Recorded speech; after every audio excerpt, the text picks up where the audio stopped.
Test, test. 1, 2, 3, testing. Test, test, test. Test, test, test. Testing, 1, 2, 3, test. Hey, Dad.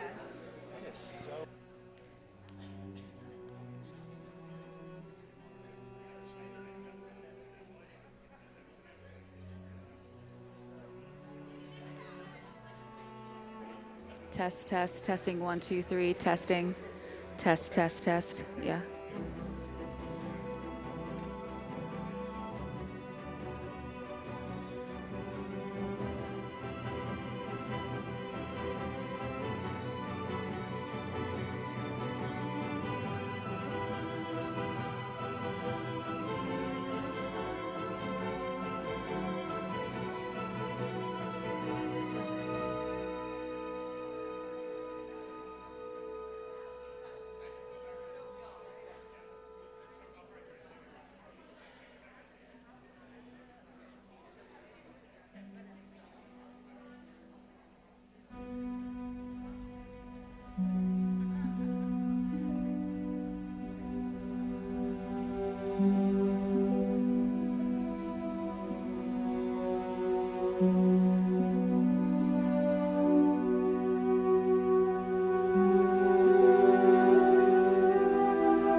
Can you hear me?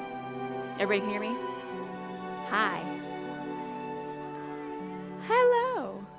It's nice to see everyone. Yeah. All right, hello family. And a cheery welcome back to Ratio Christi Community Night, where we endeavor together to dig deeply and honestly into the harder and more gnarly bits to Christianity. You know the ones. They're the ones that asking ChatGPT or Grok about comes up short. The things you can't really Google and get something short and sweet. These are the nights that are devoted entirely to a topic that you have chosen through the questions you've asked me or our students. So do not forget that if you would like to see a topic in the future covered in one of these nights, you are ardently invited to ask away. Previous nights are available online for free as well in case you want to peruse what deep mysteries the people of East Tennessee have been studiously concerned by these past many years. As is tradition, the Spring Community Night is always singular in nature and normally the most difficult for me to respond to in our time together. The spring topic is the topic that when studied feels like you have been drinking from a fire hydrant when we are finished, because it is normally material that runs theologically very near and dear to your and my heart. And boy, is tonight going to be one of those. For tonight, we embark on a study of the almost right, the material that is so similar to our own dispositions as continuationists and charismatics that lines will begin blurring for us. And for some of us, we will lose the line altogether, which is why precision reasoning is the appropriate tool in keeping the main things, and the plain things, the plain things. The material covered tonight is a distinctly charismatic issue as counterfeit ideas begin seeping in naturally for any and all theologian in our camp who decides not to handle the problem by becoming a cessationist. The material tonight from a theological perspective should be categorized into what I am playfully calling charismatic catnip, the really enticing stuff.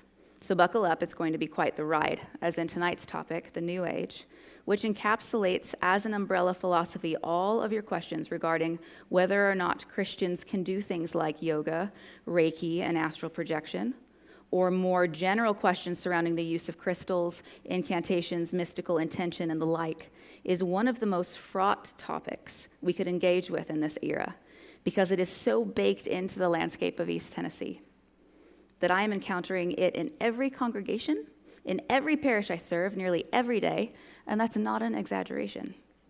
Which brings us immediately into answering y'all's most repeated question this year. Why does Anna have glowing crystals in her office? To which I am pleased to tell you that the answer is the least complicated portion of tonight's talk to address. They are not crystals. Well, they're not crystals like you have in mind. They're actually salt, and that's because halotherapy, which is the treatment of respiratory disease through inhalation of ionized salt molecules, has been a part of church history since roughly the 12th century, and that time period of my office is modeled after that. This is why many of you report your allergies alleviating a little bit, and I know mine certainly do in there. You see, during mining operations in Europe, it became extremely obvious that the salt miners were never getting sick. Thus was born the initial theories behind modern salt therapies, combined with some of the newer studies I've been following showing that the alkalinization of the human body appears to be a prudent and non-invasive preventative for the formation of some cancers. So I went ahead and decided on salt lamps for a lot of the lighting in my office because why not?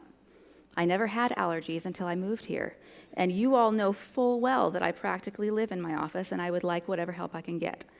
And they're the Bible nerd level that I hope is the thoughtful coolness I'm trying to accomplish in there for my people when y'all come to see me.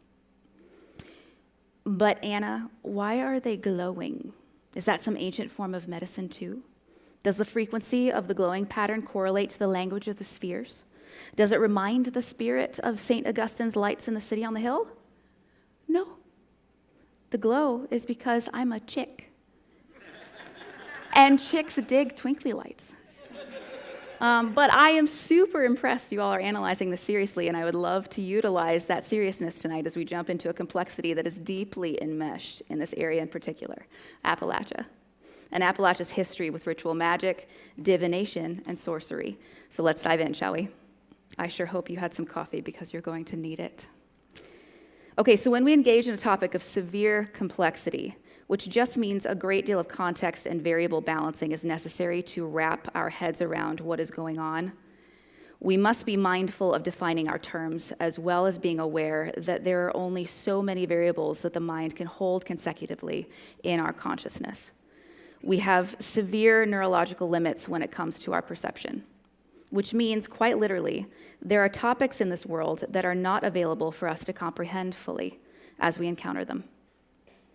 There are levels of complexity to the human experience that must be encountered only partially or within a particular frame of reference. What those topics are discovered when we stumble upon them or are tasked with walking through them without a fully cohesive theological knowledge of what we are encountering. They're normally topics of deep spiritual mystery, like what we are dealing with tonight, or they are topics of profound emotional complexity, like what you encounter stepping into a hospital room where the person in the bed is clearly dying. What does one say in that moment? Indeed, perhaps it is more wise to say nothing. Perhaps a platitude, some rambling on about God's sovereignty. Do you comfort them with what would comfort you? Do you even know what that is? Or should you weep with them? Or should you dash assertively to their bedside, demanding of them a knowledge of where they believe they're going in a moment, heaven or hell? Should you begin singing a hymn? Is the confusing distress you feel just yours to manage? Are you really just comforting yourself, looking for something desperately to do in that space? Something to fix? Because at least if you're doing something productive, you can avoid feeling the crushing weight of realizing there is no way to objectively anchor yourself to any theology that will guide your presence in that place in a way that will be discerningly secure. What does it mean to be excellent of what is good and innocent of evil, the way Paul asks us to be in his letter to the Romans, when we find ourselves listening to the struggled breathing of the dying man whose heart is dissecting before you in the trauma bay, or in the foxhole, or in your arms as you wait for the ambulance to arrive? Those moments where the amount of variables at play in our analysis of the world is too deep to manage ourselves, when things get blurry, and the things you thought you were prepared to navigate become a lostness that only the groanings of our spirits can convey. Complexity. We need to understand our limits so that we have realistic expectations and a self-awareness of what we are bringing to the problem at hand and to define what we are trying to get our minds wrapped around to navigate. If we recognize that complex things cannot fully be navigated by the limits of our minds, then it behooves us to take a look at how the history of the church has encountered and responded to the reality of heavily complex topics in the past. To begin doing that tonight, we begin with definition of terms. I am defining the New Age as any encountered phenomenon that is attempting or utilizing theurgy or theurgic principles. I'm doing this because you'll notice that when you Google the New Age movement, the definition is something like an umbrella term that encapsulates a focus on the esoteric or the arcane. This is annoying to me. And because, like you, I hear that and think to myself, what the heck does that even mean? Which is the appropriate apologetic reaction. Well done, you. I am going to define the New Age instead using this helpful church history term, theurgy. Theurgy means divine working, and is the attempt to navigate the spiritual universe, the realm of the unseen. The goal of theurgy is to access the emanations of the One, the highest spiritual power, the universal consciousness from which proceeds the soul, both individually as well as the world and the spiritual landscape of nature and creation. You don't have to necessarily be religious to be interested in this. You just have to be spiritually oriented. Theurgy is the idea that the spirit is the most important or most real aspect to creation, and that the spiritual realm can be ascended, or that creation can be encountered in higher and higher states that culminates in having a knowledge of the divine more fully. That through ritualized practices that disclose to the soul a greater magnitude of understanding that cannot easily be put into words or communicated through human language, the person comes to a deeper experience of knowing the divine and becoming one with them. The person's senses or intuition is honed into something that communicates with the divine more closely.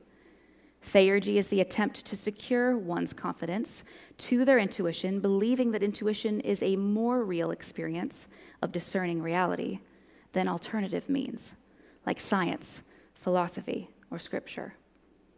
Theurgy utilizes ritual practices to either invoke or evoke for the purposes of ascending this spiritual reality and deepening one's personal experience in that space.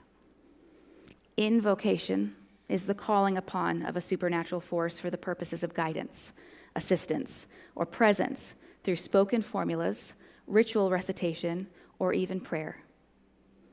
Evocation is the act of summoning a supernatural force to you in times of need. Theurgy is any endeavor to use the manipulation of the spiritual realm for the purposes of personal complexity management, which means, loved ones, that in a nutshell, theurgy is the church history term for everything dealing in spiritual magic. The New Age then should be understood for our purposes this evening as the blanket term for the utilization of spiritual magic. Magic just meaning the things you can do to manipulate the unseen realm for your purposes. To understand the unseen realm with particular emphasis on the pursuit of divination toward whichever divine consciousness you wish to invoke to accomplish your goals in the management of the complexities of the world. Remember that divination, practically speaking, is any attempt to get God to answer you on your terms. Divination is the attempt to get God to answer you in a way that will satisfy you and make you secure on your terms, which in our corner of the world, East Tennessee, is primarily Appalachian witchcraft with all of its many iterations and whatever was silently adopted into our parishes when the higher thought practitioners moved through these parts in the 18th and 19th centuries, teaching their version of witchcraft, which was oriented toward the Christian God in particular. Higher thought, or new thought, as some call it, is yet another complex notion we must become aware of and define in our discussion tonight, as it was a series of teachings that became popular here under the direction of Phineas Quimby and Franz Mesmer, from which the term mesmerized originates, that taught the mind of the individual had the power to manifest reality, that our intentions, combined with our proximity and spiritual knowingness to God, which remember is theurgy, contained the power to heal all ailments, or in the opposite form, that what ails us is due to a lack of belief in the good intentions and divine power in all of us to heal ourselves through intentional genuineness to know God fully. That God, as an infinite intelligence, discloses his supreme goodness to all people through that mental openness, and if you could only align yourself with it, you would know true healing. Does that argument sound familiar? No? Yes? A little? Perhaps that's because neither Phineas Quimby nor Franz Mesmer were Christians themselves. So let me translate their argument into Appalachian-style Christianese for us. Let's try this instead. That if you have enough faith in the power of God to heal your specific ailment, that you will indeed be healed, so long as you invoke Jesus' name in the process. And if you are not healed, that is because you lack the faith to do so. Now, is it sounding familiar? Because it should, seeing as how the faith healers in Appalachia began using that reasoning roughly one generation after the New Thought movement was at its prime in America. A movement that, when combined with Christian concepts, gave us some of the largest and most influential teachings in America, as well as some of the most damaging cult followings. Christian Science, under the direction of Mary Baker Eddy, herself a disciple of Quimby. The Power of Positive Thinking, under the direction of Norman Peale, himself a disciple of the Freemasons and incorporating those principles into his analysis of manifesting reality. As well as E.W. Kenyon, the father of positive confession, the teaching that healing and wealth is guaranteed to be accomplished through faith-filled words so long as they invoke the name of Jesus Christ while doing so. You see, teachings like the ones I have just named take hold in certain places because the cultural frameworks already present in the area are primed to receive them. Spiritual things, ancient rites, thin places, and the unseen realm are all part and parcel of the history of the Great Smoky Mountains. People come from across the globe to experience them. The whispers and tugging at the sleevage of our minds as we walk the ancient Cherokee paths through the woods here is inescapable. Our mountains deeply affect our spirits. And it seems to me that the reason for this is clear. Theurgy, divination, and magic have been a part of their history since they were first formed, in the time before what the Cherokee call the deluge, when the world and everything in it drowned, save for one man and his family, even before the continents divided and separated them from their other half far across the Atlantic in the land of the ancient Celts, who, lucky for us, kept records of what they thought would be the most important things for the world to remember about our mountains. You see, many of our ancient ancestors were concerned that a successful navigation of complexity in our mountains would only be achieved if we remembered the time of the Tua de Danann, a civilization of supernatural beings who came out of the unseen realm after the great floodwaters receded and took up shop, farming, and teaching humans their ways, ultimately ruling over them and interbreeding with the women, forming superhumans, men and women of myth and renown, giants in every sense of the term. From magical influence to brute strength and epic stature, this civilization thrived in these mountains, providing to the humans who lived there a sudden wave of knowledge in technological advancement, metallurgy, medicine, cosmetics, and agriculture. Discoveries that by ourselves could be made if humans had been left to discover them on a much slower, mortal timeline through observation. But since the immortals from the unseen realm who had watched the earth and its inhabitants be made, and had watched Sisera, as they record, a distant family member of Noah, be turned away from entering the ark, they proceeded to engage with the things that Sisera's people were doing prior to the great flood. In particular, the use of divination and the formation of idols from whom would give guidance as to how to escape being drowned. The idol she formed told her and her people to flee to the westernmost land, a land that in the modern day equates roughly to Ireland, where they might be able to survive. But as is always the case when the unseen realm is asked for guidance, the unseen realm answered with incomplete knowledge. Despite Sisera's building of a ritual mound in which she might hide to survive the deluge, the ritual mound became instead her tomb, as she and all of her followers were drowned anyway, a mere 40 days after attempting to escape. And so these Tua de Danann, who had watched from the unseen realm all of this go down, made for themselves a kingdom of their own, where they enjoyed ritual interaction by an expanding civilization of humans and of hybrid entities who over time became more and more corrupt and more concerned about the complexity of navigating a world that was regularly syncretizing with spiritual entities that promise glory, happiness, and abundance, if only they would continue to be treated as gods in their midst, but who were never quite able to make good on that promise, no matter how many generations had come to interact with them. And so the civilization rebelled against them, And the Tuatha De Danann, knowing that their time and power was over, retreated into the unseen realm from whence they came. By way of the ritual mounds they had taught the people to build in order to access them, and practice divination to persuade them to grant blessings or curses or even guidance when the human realm desired it. And having minimized their impact in the world, they made themselves small so as not to be erased from impacting future generations, and became the Fae, or the fairy folk, the immortal magic left preserved in the mountains and promising guidance, blessing, and secret knowledge, if only you will make for them an offering showing respect to their power to do so. But memory fades, and continents divide, and the origins of traditional practices of ritual magic do too. And the annals of church history, preserving for us the ancient concerns of the origin and influence of our mountain ranges' history, were successfully preserved for us by the Christians who came to the Celts, and later the Cherokee, to explain to them what had gone down in a city called Jerusalem, where the unseen realm had been brought to heel by a Galilean carpenter who managed the complexities of the world on our behalf. And so the people of our mountains, extending from the North Sea all the way to northern Georgia, became Christians, who suddenly found themselves with a difficult task. What pieces of our spiritual landscape are true and belong to Christ, and which pieces are the residual calling of the Tuatha De Danann to come and manipulate humans for their own means and purposes?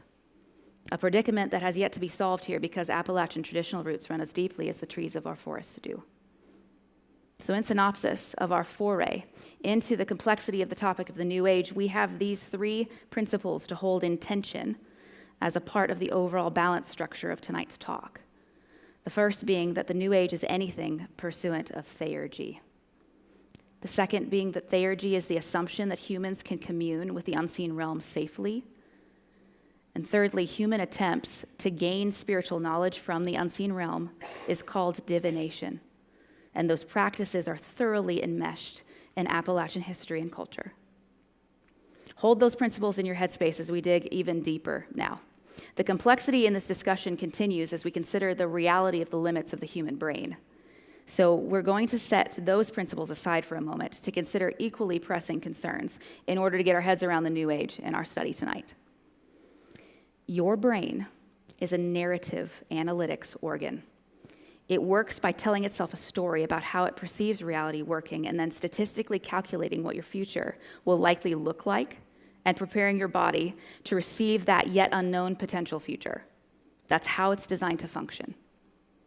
As you grow, you experience more and more of reality, and your brain adapts and expands its narrative and expectations about your future. The goal of your brain is to excel at keeping you oriented. In order to do this, it has to keep you alive. Some of your orienting will be for brute survival.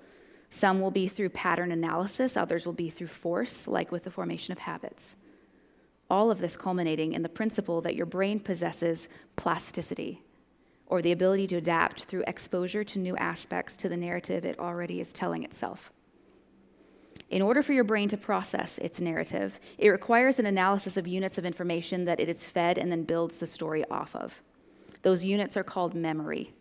Memory units are stored for the purposes of recall when a break in the narrative is experienced. Anytime your brain's narrative encounters a part of reality that the narrative it was telling itself could not anticipate, it experiences thought pain or cognitive wounds as a result of its failure to do what it was designed to do. This thought pain or cognitive wound we call trauma. And that trauma will become nearly impossible for your brain to not obsess over until it finds a solution for why it failed to anticipate it in the first place. This is why it is unhelpful to compare your traumas to other people's. That comparison is entirely irrelevant to the impact of your experience of trauma in your life. The magnitude of the cognitive pain you're experiencing in your nervous system has nothing at all to do with any of the other brains on the planet. You are unique. Your complexity is unique. The impact you will have on this planet will be unique. We should expect this, and therefore when you look for someone to help you figure out why your brain's narrative failed, that person ought to honor your uniqueness and take the time to learn you and curate themselves to you in order for their brain to be the best equipped to be able to help you navigate your brain without it inserting their specific uniqueness and complexity into yours, which would just muddy the broken narrative further. This is why when you step into your therapist's office, that they refuse to make sweeping judgments as you tell them about your problems. This is why they ask more questions than they answer them. The goal of helping a nervous system heal from a therapist's point of view is to get out of your way while you learn how to heal yourself, because you're the only person who has been designed by God to be able to do that. That therapist doesn't heal anything. The therapist protects the sacred space in which you are invited to be reminded of how you have been fearfully and wonderfully made by a God who has determined that your presence on this planet is needed right now, and to show your brain that it's worth taking the time to be understood so that it might learn new angles to understand itself and adapt the narrative it tells itself into a healthier and more robust form. A form that, through repeated exposure to distress, becomes more and more resilient with practice. A form that, with more and more exposure to recovery from distress, becomes more and more capable of navigating complexity without succumbing to trauma. One part of your brain that is tasked with holding complex variables in tension is called your working memory. This part of your brain handles what you are perceiving, the things you are consciously aware of. Things like paying attention to me speaking right now, or where your children are playing, or whether or not you remembered to turn the washing machine on before you left your house, or what time the basketball game begins, things like that.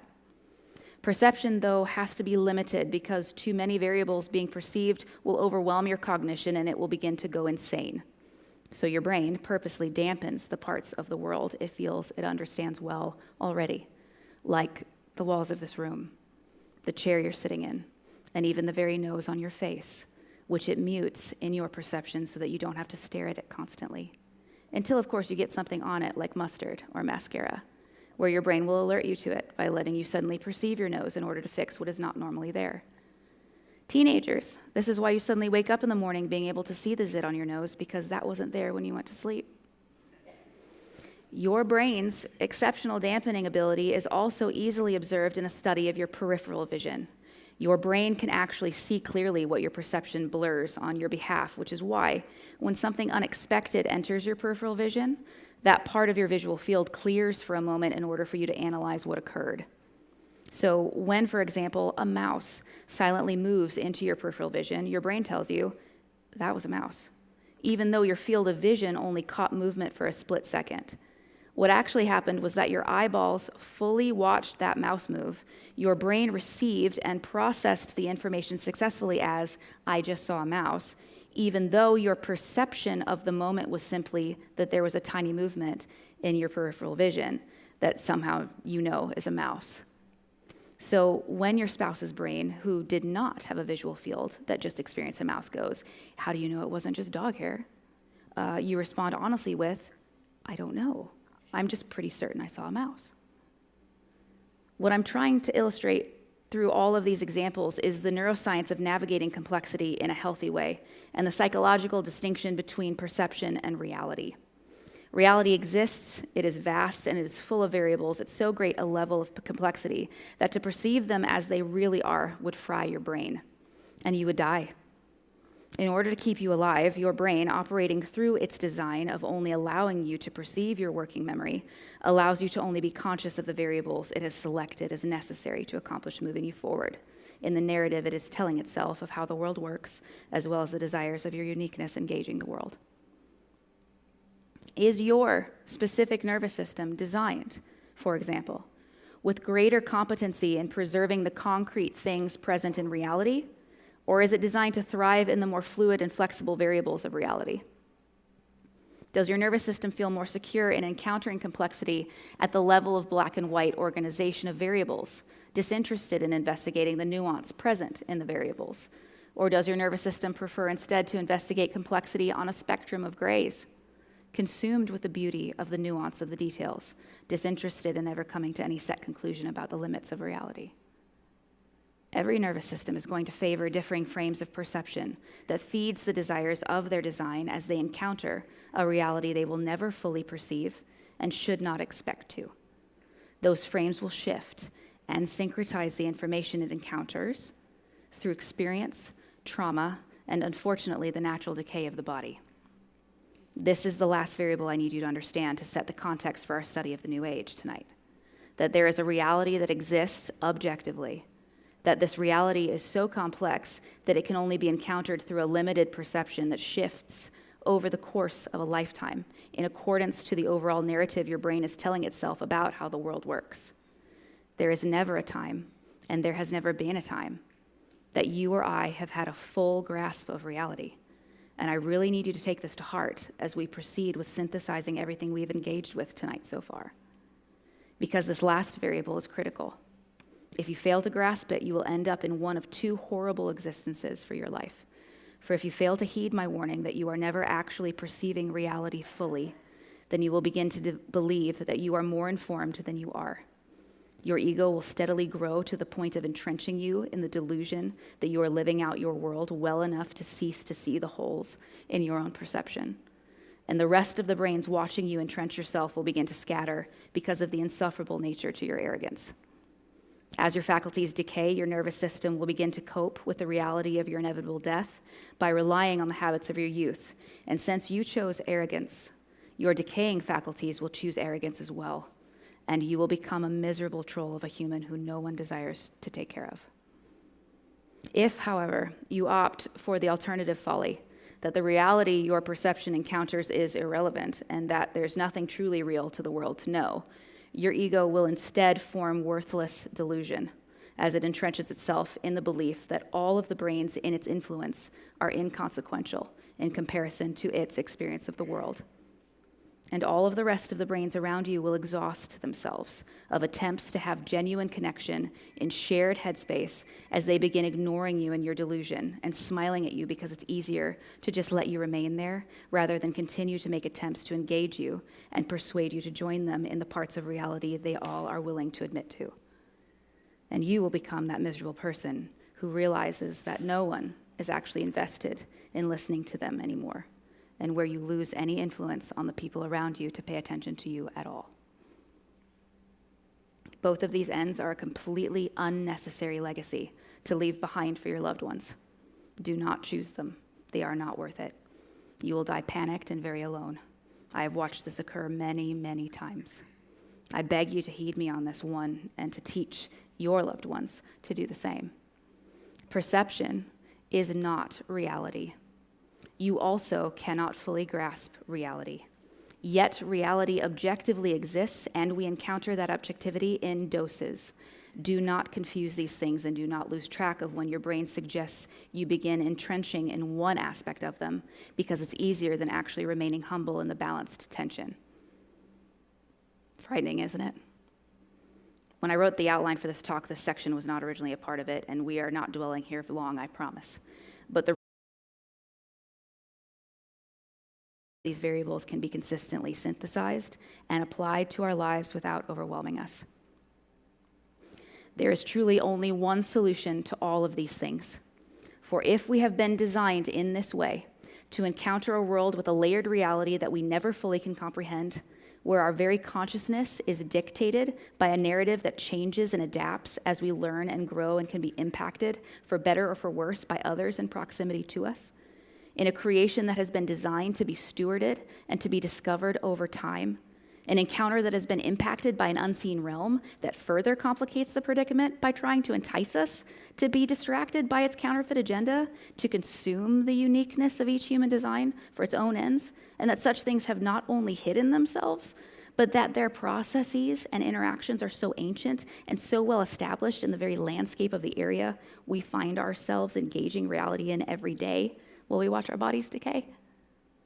What then can we do to succeed in living the life our Creator designed for us to live? There's no way out. There's only overwhelming despair. I mean, really think about this. In order to pull off what we would need to be able to successfully delight in any genuinely real positive level of human existence, we would need a cohesive narrative that our brains could anchor to and revisit over and over and over again as our perceptions change and grow and adapt. This narrative would have to explain in a completely timeless way, a way that is not contingent on the changing perceptions of the minds encountering it, how the world was intended to work, and what broke it and why. It would have to be a narrative that balanced freedom of discovery with the limits that correlated to what our moving and shifting perceptions could handle.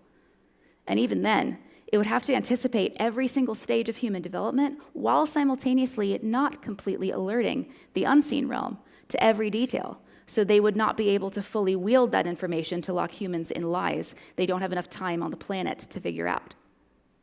This narrative would have to simultaneously handle the complexity of the unseen forces of creation with the seen ones. It would have to incentivize humans with hope, the only thing that offsets despair in a nervous system. And there's no way that a narrative like that could ever be authored by someone inside the creation being navigated. It would have to be authored by a being who actually could comprehend every level of complexity in reality. And the only being who can do that would have to be the being who designed it in the first place.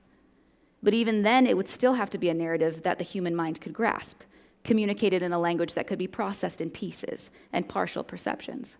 The narrative would have to provide a framework that kept humans free by reminding them that each generation would be faced with different variables and different levels of limitations in order to not repeat what plunged us into this broken state to begin with. And on top of all of that, the only way for a human brain to walk out each stage of development is through modeling. We would not only need a narrative, but the narrative would also need someone with our limitations walking out each step of the nervous system development process perfectly, so that we might mimic the steps when our perceptions were overwhelmed by the complexities we were encountering. And even there, the only possible way for that to actually occur would be for if the designer of the complexity subjected himself to our limitations while simultaneously maintaining infinite knowledge of the system, and then providing a solution to the overall problem so that we would have a reason to get out of bed to even encounter creation at all.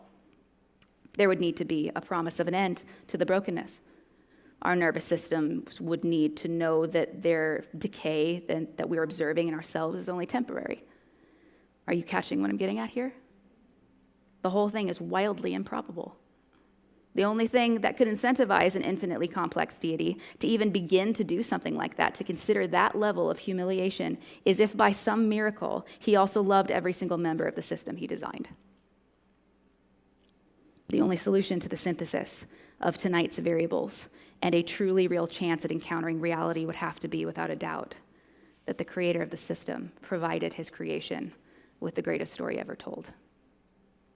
A narrative with him as the central figure and orienting model from whom we could grasp the meaning of existence without overwhelming our systems. Without that, all we have available to us is perpetual delusion and ultimately despair.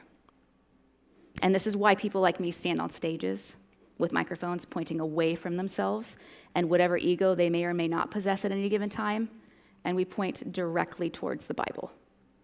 There is no other way to navigate the predicament of human existence, and for here in East Tennessee, our iteration of perceived reality needs this book more than ever, because it is the concerns of our area that is deeply impacted by the agendas of the unseen realm, a realm we definitely cannot navigate without the greatest story ever told, which is why we are now going to let it guide us in navigating the New Age and all of its mysterious and esoteric concerns, all of which, by definition, are things we cannot see, as they are apparently only discernible through so-called divine work.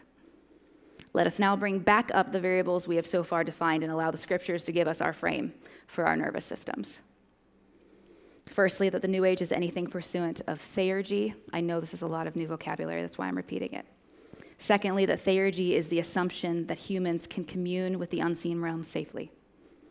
Lastly, communing with the unseen realm is called divination.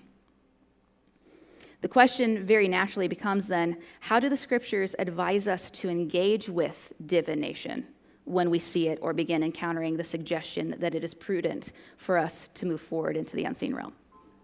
Lucky for us, our Creator has determined to be extremely thorough on this topic, because it is a discussion that occurs in every era documented in the scriptures. Because you'll notice that the Bible, just like the history of the ancient Celts and the Great Smoky Mountains, and every other civilization documenting what went down in the early years of creation, also documents early in its pages in Genesis that members of the unseen realm came to earth with personal agendas to use the wombs of human women to produce a race of superhumans. That the world was plunged shortly after into horrors so severe that a flood was sent to slow the carnage down and save humanity from total annihilation. So, step one of humanity communing with the unseen realm as closely as we have ever seen in the history of mankind is that God responds with total annihilation of the problem. to de-incentivize humans from seeking communing with them at all, let alone through the divination process.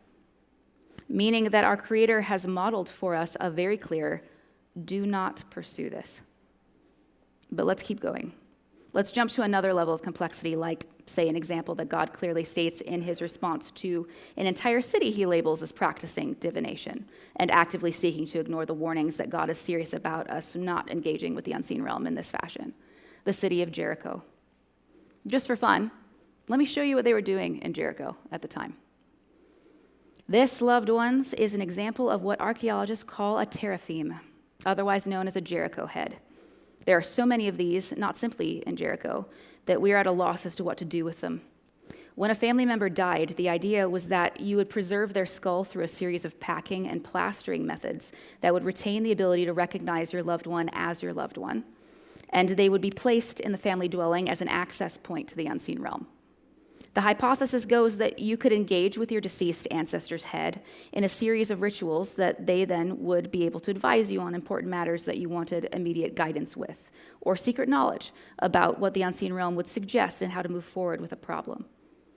This practice of ancestor divination through familial idols appears to be a very widely held practice across the Levant, and there is no clear pathology as to why everyone seemed to be interested in shellacking their dead relative's head, except that it goes all the way back to at least the time of the patriarchs, seeing as the thing that Rachel steals from her father Laban's house, that he comes desperately chasing after she and Jacob to get back, are probably a set of these heads.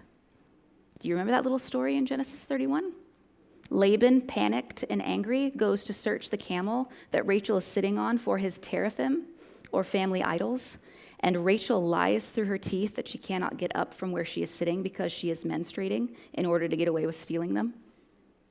Did you know that this seemingly random and obscure moment in the scriptures is actually critical to understanding how ingrained in humans the attempt at ancient divination practices actually is? So back to Jericho. Recall what the Lord does to that city after it is found to be guilty of pursuing divination with the unseen realm.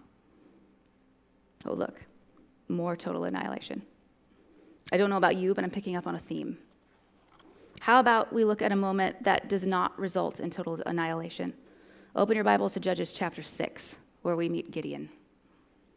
Gideon lives during easily the darkest time period for humans since the flood. Humanity had descended into a fully syncretic relationship with the unseen realm. God had delivered them out of syncretism in Egypt by sending the signs of separation of himself from the unseen realm. Each plague of the 10 plagues God sends correlated to each of the so-called gods of Egypt, culminating in the final act of Passover, which demonstrated that Pharaoh also did not have divine command in the unseen realm. As God succeeded in demonstrating power over each syncretic influence requiring divination to access them, God instead comes to dwell with his people in a physical way that does not require any divination to access him at all, and then proceeds to liberate his people fully from the way the Egyptians had engaged with the unseen realm in totality. Flash forward to several generations later, when the descendants of those who lived through this liberation from divination proceed to head right back to it, as they engaged with the world of complexity by ignoring the greatest story ever told and choosing instead doing what was right in their own eyes. And it is here in this place that Gideon is born and raised, engaging with the unseen realm through the worship of Baal, a member of the unseen realm who was considered chief among the so-called gods during Gideon's time, and considered to be in charge of the entire spiritual landscape. God goes to Gideon and speaks clearly and without any divination practices at all to access him, and tells Gideon what needs to be done. But Gideon, knowing all of this, chickens out and decides to retreat to Baal's preferred mode of communication, fleece reading, to make himself feel more secure about defying the unseen realm's norms in his area, in favor of a God who determines the parameters of when and where he shows up, as opposed to performing at the commands of insecure leaders who at this point definitely know better. Let's read for a second. I'm in Judges chapter 6, beginning at verses 11 through 24, and then skipping to 33 through 40, since we know what happens. You'll recognize the story. The angel of the Lord came and sat down under the oak tree in Ophrah, owned by Joash the Abiezrite. He arrived while Joash's son Gideon was threshing wheat in a winepress so he could hide it from the Midianites. The angel of the Lord appeared and said to him, "The Lord is with you, courageous warrior." Gideon said to him, "Pardon me, but if the Lord is with us, why has such disaster overtaken us? Where are all his miraculous deeds our ancestors told us about?" They said, "Did the Lord not bring us up from Egypt? But now the Lord has abandoned us and handed us over to Midian." Then the Lord himself turned to him and said, "You have the strength. Deliver Israel from the power of the Midianites. Have I not sent you?" Gideon said to him, "But Lord, how can I deliver Israel? Just look, my clan is the weakest in Manasseh, and I am the youngest in my family." The Lord said to him, "But I will be with you. You will strike down the whole Midianite army." Gideon said to him, "If you really are pleased with me, then give me a sign as proof that it is really you speaking with me. Do not leave this place until I come back with a gift and present it to you." The Lord said, "I'll stay here until you come back." Gideon went and prepared a young goat, along with unleavened bread made from the ephah of flour. He put the meat in a basket and the broth in a pot. He brought the food to him under the oak tree and presented it to him. God's angel said to him, "Put the meat and unleavened bread on this rock and pour out the broth." Gideon did as instructed. The angel of the Lord touched the meat and the unleavened bread with the tip of his staff. Fire flared up from the rock and consumed the meat and unleavened bread. The angel of the Lord then disappeared. When Gideon realized that it was the angel of the Lord, he said, "Oh no, sovereign Lord, I've seen the angel of the Lord face to face." The Lord said to him, "You are safe. Do not be afraid. You're not going to die." Gideon built an altar for the Lord there, and he named it, "The Lord is on friendly terms with me." To this day, it is still there in Ophrah of the Abiezrites. Gideon then goes and does what he is told. Beginning again at verse 33, all the Midianites, Amalekites, and the people from the east assembled. They crossed the Jordan River and camped in the Jezreel Valley. The Lord's Spirit took control of Gideon. He blew a trumpet, summoning the Abiezrites to follow him. He sent messengers throughout Manasseh and summoned them to follow him as well. He also sent messengers throughout Asher, Zebulun, and Naphtali, and they came up to meet him. Gideon said to God, "If you really intend to use me to deliver Israel as you promised, then give me a sign as proof. Look, I'm putting a wool fleece on the threshing floor. If there is dew only on the fleece and the ground around it is dry, then I will be sure that you will use me to deliver Israel as you promised." The Lord did as he asked. When he got up the next morning, he squeezed the fleece and enough dew dripped from it to fill a bowl. Gideon said to God, "Please do not get angry at me when I ask for just one more sign. Please allow me one more test with the fleece. This time make only the fleece dry while the ground around it is covered with dew." That night God did as he asked. Only the fleece was dry and the ground around it was covered with dew. Well, would you look at that? Instead of annihilation, we see mercy and an act of kindness toward an insecure kid, making certain that God is who he says he is, even though he is dealing with him face to face. Did you notice that? That God was physically dwelling with Gideon while he mercifully performed Gideon's requests? Apparently, there is a part of human experience that can encounter God showing up on a level that speaks to the person who would otherwise have no idea that the divinity that was showing up and coming to them to try to get through to them really was different from the rest of the unseen realm. God humbled himself patiently on behalf of the confused human who was genuinely lost to then confirm in his limited perception enough reality to move forward wisely. And then what did God do? Did he continue to perform under syncretic parameters whatever tests his people concocted to verify it was him? Did Gideon then start a movement and write a book explaining that Baal-style fleece divination is the secret to becoming close with God? No. He then proceeded to obey God and annihilate the part of the unseen realm and its extension that thought to teach Gideon to do the fleece divining in the first place. The theme continues. It's just here we're reminded that a genuinely lost person was spoken to in a way that they would understand. And for Gideon, that was divination via fleece reading.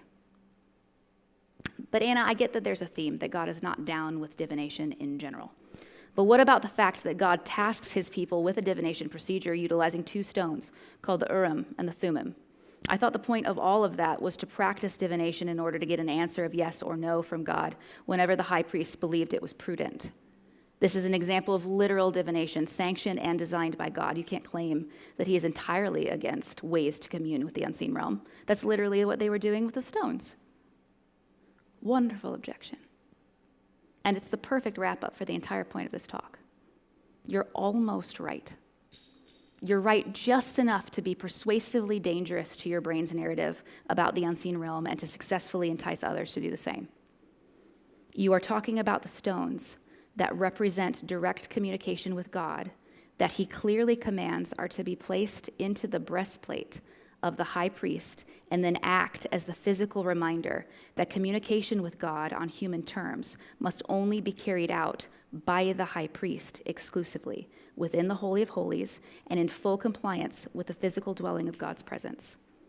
That God saw fit to make for our feeble perceptions a visual representation of what we were seeking, a way of communing with God freely, and the invitation to go to him for answers and guidance through a mediator we could make sense of, one who would be able to handle the complexity of translating divine instruction into human terms.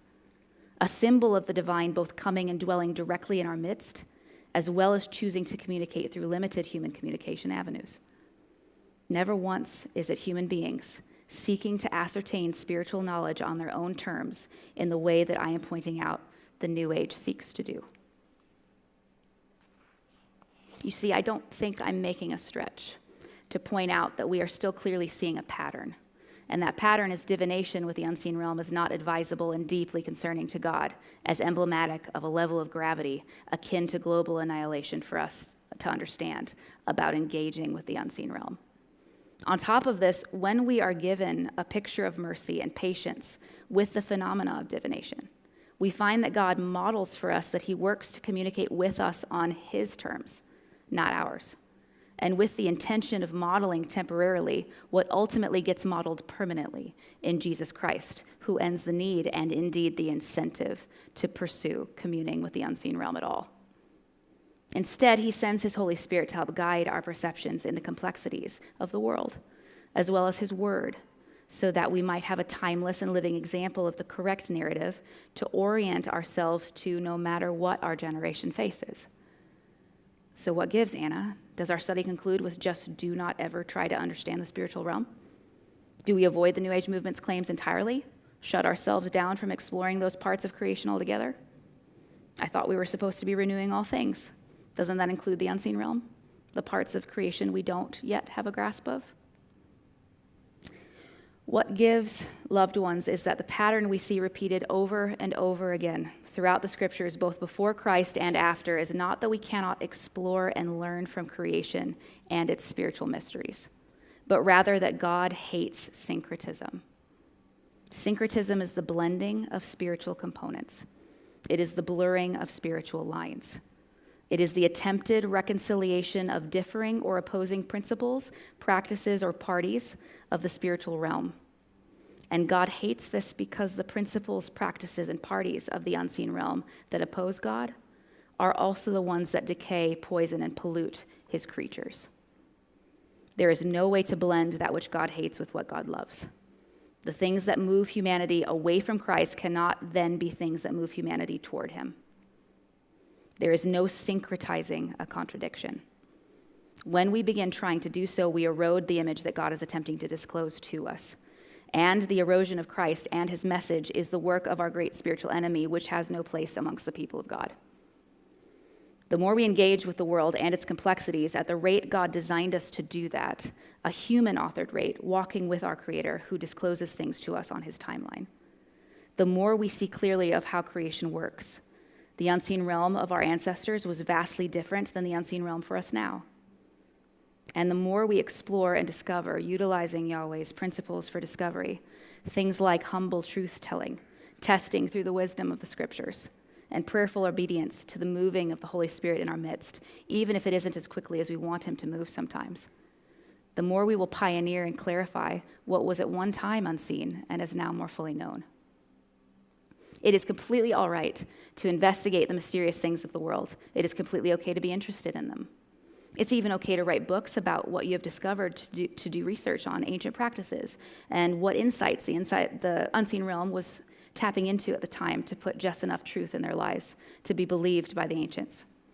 Just make sure not to combine your forays into the mist with what Yahweh has made clear about what he desires from his people by way of a relationship with them. And when everything becomes hazy around you, and you begin to spiral in the crushing weight of the complexity of life and all of this, what this encompasses, retreat to the one who has come to explain it. He is the only one to make sense of it all and not get lost. We are not divine workers, as the theurgists would suggest. He is. We are not ascending spiritual ladders or mountains or iterations of enlightenment or emanations to be closer in proximity to God. Rather, God has descended his holy mountain to our permanent unenlightened ineptitude to dwell with us and save us from ourselves. The new thought thinkers are wrong. We do not begin with ourselves and reason toward God. We begin with Christ, and only in that frame of perception can we ever know God. For Christ is the one and the only one, despite what whispers from the unseen realm might suggest, who explains him. We do not engage with syncretism as the New Age suggests we do, because there is no reconciliation between darkness and light. Rather, the light of Christ's Holy Spirit enters the darkness of the unseen realm fully intact and in all of its truthful splendor, and the darkness will not overcome it. Complexity. The New Age is a world that can only be traversed by the boundaries set forth in the Scriptures to explore it, because it is in the Scriptures' author that we find the only one who could traverse the unseen realm at all. And it is here, now that we have done all of this work to get here, that we realize the initial questions that we set out to answer tonight can be handled nearly immediately. Because after all, a good teacher doesn't just answer your questions. A good teacher makes it so that you have the knowledge to answer your own questions and you don't need her anymore. So let's do that now. What should we do when we consider healing meditations and modalities for the body to be holistically treated, keeping in mind the role of the unseen realm in their origins in previous generations, and in some instances, ancient rites? Things like yoga and Reiki and astral projection, which are very popular right now. Well, there are firm things that comport with the truth of the Scriptures, and we need to find them that can be gleaned clearly and objectively, right? Well, sure, we know full well that there are very good and prudent needs for the human body to stretch and empower micromovements and develop strength training without weight bearing. We also know that it helps no one to forget about the healing of the spirit if someone is ailing. All of that is obvious. We also know that the intermediate state is real and that the body and spirit can be separated. Okay, good. Next, we look for the blurry lines of encounter. Is whatever iteration of yoga or Reiki or astral projection being done by someone who is using theurgy as their justification for doing so? Are they claiming that they have some unspoken intention that locks them into having the unseen realm perform for them to accomplish this immersive experience? Because if that's there, then I recommend you nope right on out of there. That practitioner has become lost in the mist, and we are now at the mercy of the unseen realm's intention with us, not our intentions with it. Okay, let's say they're not doing that. Well, then we apply the boundaries of freedom that the Scriptures teach us in 1 Corinthians, in particular, 8 through 10. Firstly, what is the effect on the other Christians around you if you do this? Because love is more important than knowledge. Secondly, what is the effect on other non-Christians around you if you do this? Because the gospel is more important than your rights. And lastly, what is the effect on your spiritual life? Because your spiritual health in Christ is more important than your freedom to engage with these things. All of which are questions that really are only between you and the Holy Spirit to know for certain how to navigate, which is okay. It is perfectly okay that some of these decisions come down to the privacy of your own mind. Your relationship with Christ is personal, after all, no matter what well-meaning and more risk-averse other members of the body of Christ tend to be. You know the ones who avoid anything and everything, even remotely looking like spiritual things, the ones who use the term woo-woo to dismiss certain topics, the ones who have determined to simply not engage at all. That's their right to exercise their freedom that way, but that does not mean that you must follow suit. There's a spiritual war going on after all, and we're all one body with many parts. Do not be afraid to step into your uniqueness here. Just make certain not to lie to yourself while you are keeping to the boundaries the Scriptures give us to handle this stuff. Got it? Okay, let's try a harder one, and one that might step on some toes. Let's try tackling the enneagram. something I would argue is the New Age love child of our generation, something that unfortunately gets syncretized in many church circles. Let's see how our precision does with this one. The Enneagram is marketed in its most mundane form as a personality test that helps folks understand themselves better and their interactions with others more deeply. Some of the other iterations I have seen include everything from entire sermon series devoted to how your Enneagram number correlates to your worship preferences, all the way to entire classes led by well-meaning parishioners to help modify interpersonal reactions and get the more assertive numbers to stop being such jerks to less assertive numbers. Have you been in some of these classes? Functionally speaking, it was being used as a self-awareness study in the hopes that congregants might get along better. The problem with this is not the genuinely good intentions of the practitioners, but rather the lack of investigation as to where this thing came from. It appeared, it seemed, out of nowhere, and at the hands of men like Richard Rohr, who oozes theurgy so abundantly that he is comfortable teaching that Christ isn't the only way. Of what he teaches is falling upward toward a universal Christ. If you take away anything from me this evening, let it be my voice in your head telling you to run from any teacher using Richard Rohr's material. Run and do not pass go. Do not collect $200. You see, the Enneagram is sourced in Richard Rohr's Discipler, a man by the name of Claudio Naranjo, who was a Berkeley psychiatrist studying the effects of ayahuasca on the human psyche, and was very much a theurgist and part of the Eureka School in Chile, where theurgy was being articulated by the late Oscar Ichazo, a self-avowed, non-Christian New Age practitioner. It is here that Ichazo sent Claudio Naranjo out into the jungle, presumably with a therapeutic dose of ayahuasca in his system, where Naranjo encountered the unseen realm. He claims, and I'm not kidding, that he did not receive the Enneagram of personality from careful study of the human psyche, but rather after an angel by the name of Metatron and his sidekick, the green Cthulhu, presented it to him during his meditation in the jungle. He then took what he learned, articulated the Enneagram of personality you know and love into a series of teachings that sound very profound and scholarly, but omitting the weird details. And Richard Rohr proceeded to do the exact same thing to the Christians. If you do not believe me, that is totally fine, because you don't have to. Claudio Naranjo filmed himself explaining it to his students, and you're welcome to get this information directly from him. That being said, what, loved ones, should we do with the Enneagram now that we know these things? What ought to have been done 10 years ago when all of this was spreading like the plague that it was for the apologists to deal with? How do we engage well here? Well, it's personal. How enamored are you with this personality test? Can you find the boundaries of what is objectively real about the categories of the human psyche? I know I can't. I also don't really want to, but I have never really cared to try, honestly. I have other interests to pioneer. Perhaps for some of you, a cold splash of water to the face is all that is necessary. For others, it's to get mad at me and use that anger to fuel a lifelong research dissertation into the Enneagram and all of its scientifically derived correlates that I can reference in future community nights. Because the only thing there really is to respond to this thing is to, once again, stay honest about it due to our command not to bear false witness, and then to explore it, if you wish, using the boundaries of freedom in the scriptures.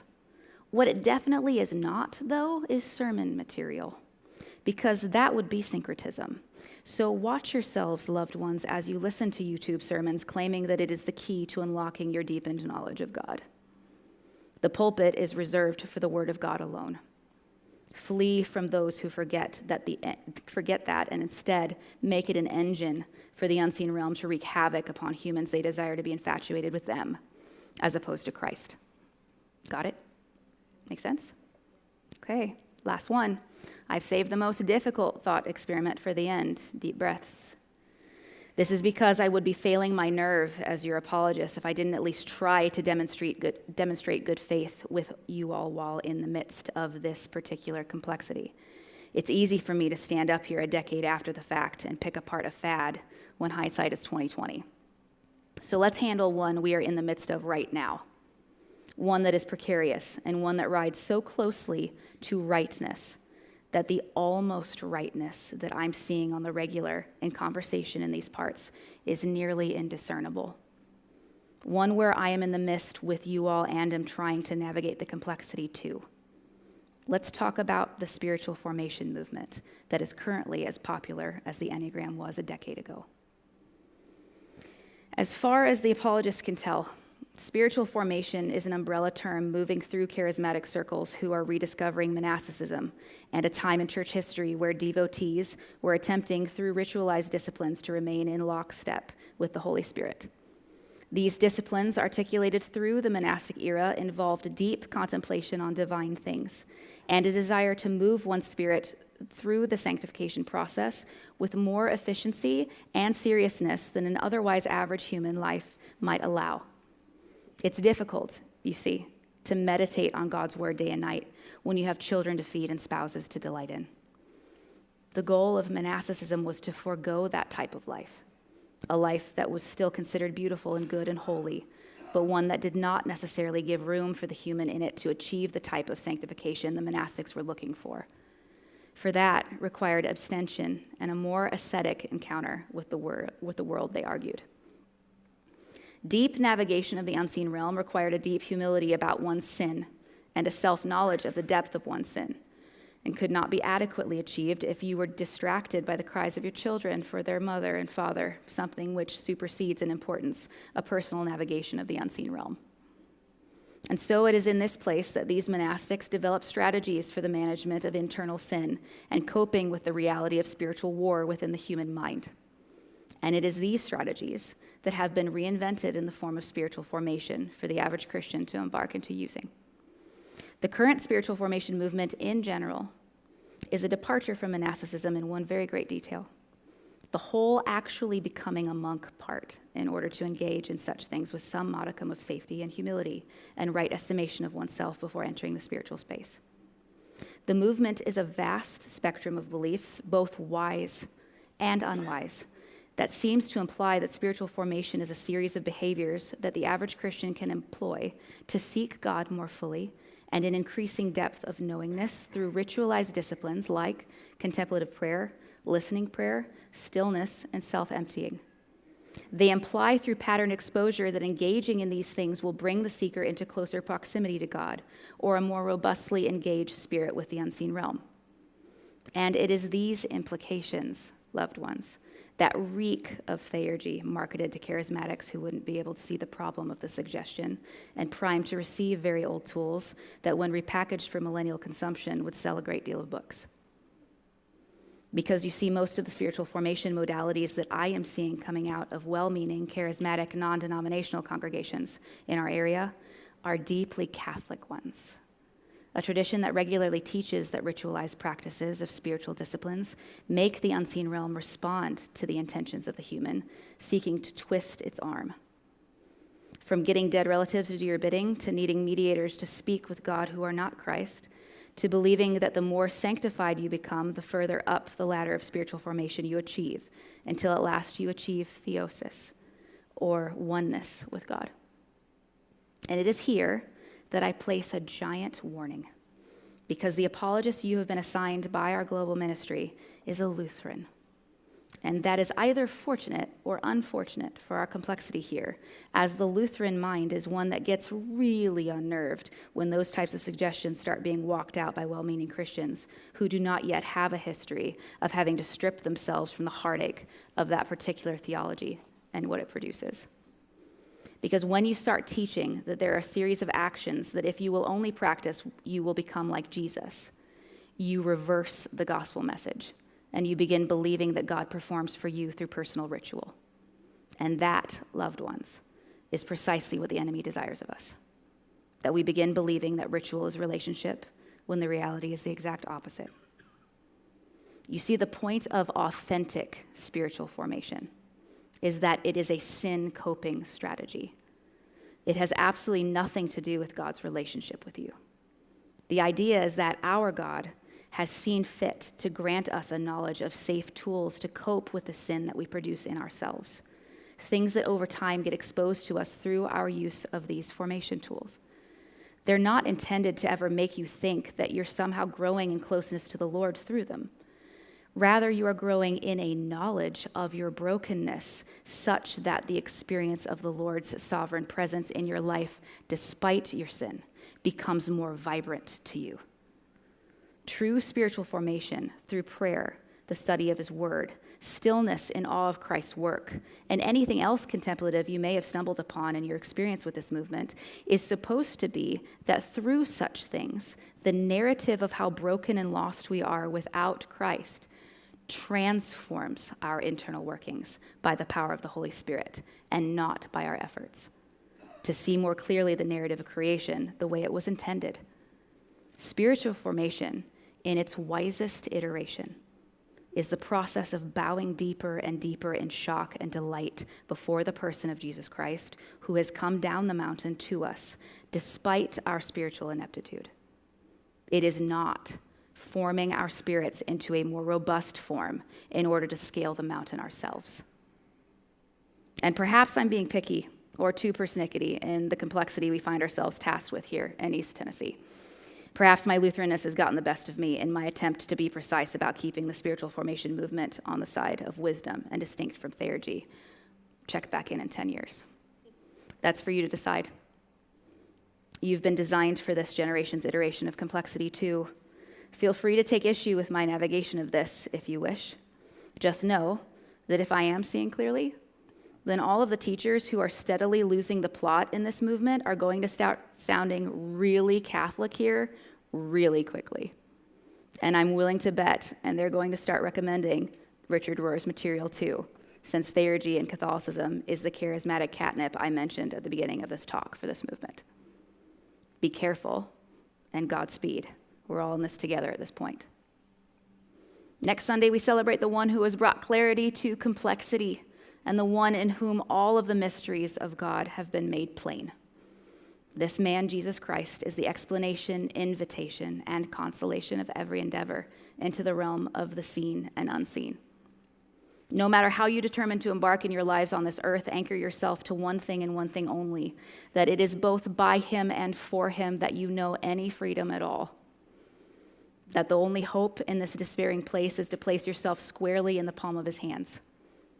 And that to enter into an exploration of your particular complexity is only possible by the sovereign counsel of his will. So celebrate and remain both free and scripturally wise in your discovery of creation and all that it has for us to delight in. And may the peace that surpasses all understanding be with you both now and forevermore. Happy Easter, church family. Let's open up for Q&A.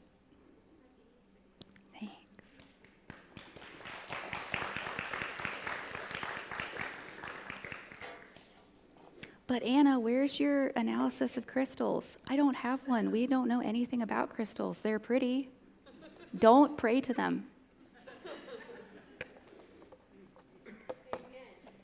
Yeah, we need crystallologists. I don't know what that's called. I should have looked it up before I started this talk. Somebody get on studying that from a Christian perspective, because we know like literally nothing. Hi. Hi, Anna. Is this on? I don't know. I think so. All right. Okay. There we go. I'm just going to stand on my toes. Right? You're good. That's okay. My mother's pastor has their church reading Comer's Practicing the Way. I've good. just heard recently that even Summit is using contemplative prayer or has people that are advocating for that. Mm-hmm. And I keep seeing something about, I'm going to say it wrong, Lectio Divina? Yeah, no, you did it right. What is it? From a church history perspective, none of those things in and of themselves are anything bad. It's how we use them. So Lectio Divina is like a meditation, right? You're doing a meditation. It's a focused meditation. It's not really anything different than a devotion. It's just a different word. It sounds Latin, which sounds Catholic-y, which is really in right now. That's all that's happening. That's all that's happening. It's okay to say that out loud. Okay. So Lectio Divina is just like a dedicated time where you're setting apart a sacred space for you to be able to focus and contemplate, which, depending on how you walk that word out, is where the nuance comes from, right? So if contemplate, we mean sit down, focus all of ourselves, heart, mind, body, spirit, on a meditation on the scriptures, you're okay. We're all okay. It's fine. If, however, what they mean by contemplation is this esoteric openness of emptying yourself to the divine consciousness by which it downloads information to you through your intuition, now we have a problem. Okay? So it's really critical that we don't have to freak out about the words but we do start really paying attention to what the teachers who are wielding this stuff and are getting really popular. I'm talking about you, John Mark Comer. Because it gets weird quickly. When they lose the plot, they get weird. And John Mark Comer, I love him. He's done great work, but he's getting weird. He is. Real weird. Okay. Yeah. All right, so just the motivation and how we're using it, don't have a knee-jerk reaction to Yeah. the terminology. Yeah, whatever you do, we do not need to go witch hunt, right? You do not need to go and find everything that might kind of sound new agey, monastic, and burn it. Okay? You have a brain and you have functioning eyes. You are allowed to use them somewhat. Yes, thank you. Does that answer your question? It does, Perfect, perfect. Yes, love. Just a clarification, the Tuatha De Danann, are those the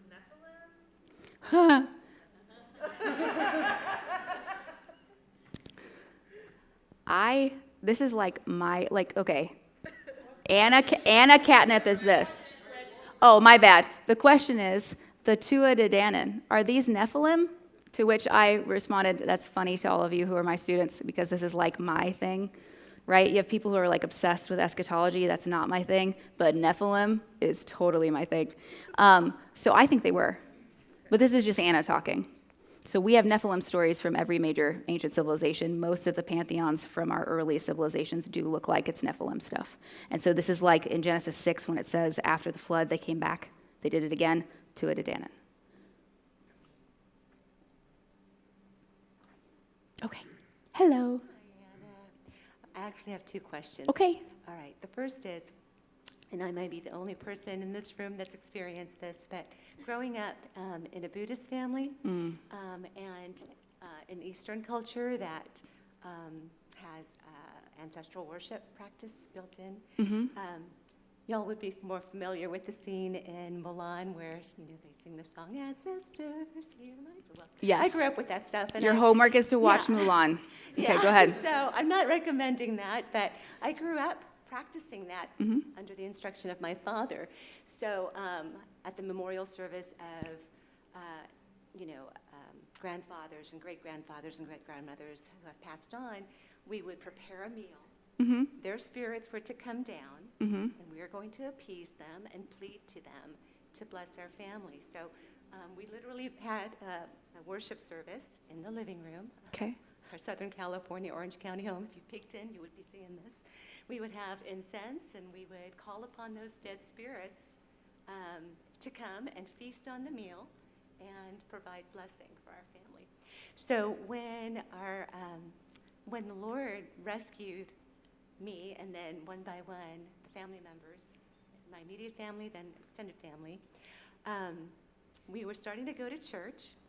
And I quickly recognized that this does not jive with the scriptures. And my dad was really pulled in his mind doing the right thing to honor his ancestors. And the scriptures do say to honor your mom and dad.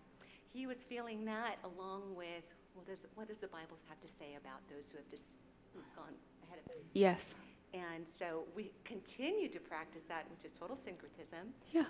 And I was super troubled, and I was still a teenager, so I basically took my siblings along and said, I don't believe this stuff. I think this is terribly wrong, and I want you to know that when I bow down, I'm just going through the motions. That's literally what I told them. Oh, Until that's so much pressure. it was, and so I didn't want to, upset my father, but I was thinking, the Jesus I met would not be okay with this. So I prayed awful hard, and he answered almost immediately with a visitation from the local pastor. And my dad, first question he asked him when the pastor said, do you have any questions, was, what do we do about ancestral worship? I'm like, yes! So that was the end of that. Now, here's my question with that background. Okay. Sometimes when there's been healing prayer, which is a total another topic, a hot topic for you, I have repeatedly had people ask me if I wanted prayers to break generational stuff. Yeah. Because of my background. Sure. And I was like, well, give me anything. I will receive anything from Jesus to get freer and freer. Yeah. But now when it hits me, I'm like, okay, I think that was nailed to the cross. I think I've been set free. There is no tie. that's something that is in the past and has stayed in the past. Do you have any thoughts on whether my practice of that, which really I didn't even fully understand, I was just listening to my parents, and that goes for bowing down to the Buddha as well in the temple that I was taken to.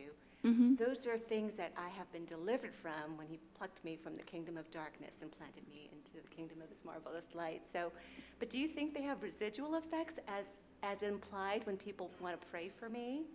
That's my first question. Okay, what's the second question? The second question is, what's my second question?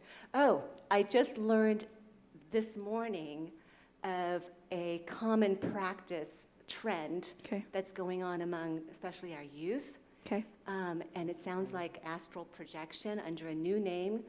It's a game called Red Door, Yellow Door. Is anybody familiar with that? It's all over TikTok. It's all over Instagram, and the kids are College having fun students with this go. in their I've never heard of bedrooms this. with their parents, so they're practicing this, but it's and I don't know much about it. You didn't hit on astral projection tonight very much. Yeah. But so kids are going into trances. They're having horrific nightmares. Oh, no. So it appears to be way more than a game. They're literally calling on spirits to come. It's Yeah. an open door to the demonic.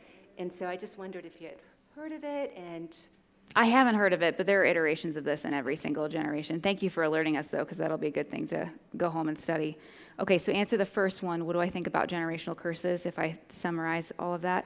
It seems to me, and this is just Anna talking, it seems to me that you're putting your finger on the layers of complexity that we were talking about. So we have the one that is everything that you experienced, all the effective nature to that sin was nailed to the cross, and it's permanently dealt with in Christ. So we have the now and the not yet element going on. So you're putting your finger, I was like, okay, I can rest in that, right? But there was a time in your complexity where you weren't able to anchor to that, and the Lord showed you mercy in that time period, and you stored those memories, right? He permitted a great deal of patience and understanding, and now you've arrived here, and you have a memory of that time period that you then are questioning, right? Do I need to repent of that? Is that something that needs to be broken? Are those spiritual? All those things. It seems to me, and I'm not trying to skirt your question, it seems to me that you're the only one who can answer that question about whether or not there's a deeper spiritual impact at play, or if it's simply a memory that you're wanting to stop thinking about regularly. I'm not sure I'll ever be able to identify that fully. And when we come to the scriptures, it seems to me on generational curses and the idea of breaking them. Most of those discussions happen in the Old Testament, looking forward to Christ. I think that's important. But that post-Christ, looking back at the concept of generational curses, that the now and the not yet element is still at play in the process of the mind, not so much the efficacy of some demonic entity that's following your family, things like that. So I tend to get upset at demonic deliverance or healing prayer things that imply that there's some residual thing that Christ could not accomplish dealing with that still needs to be dealt with. I don't like that part. But if it's that Caroline wants to stop meditating on that part of her life more. it's not on necessarily, okay.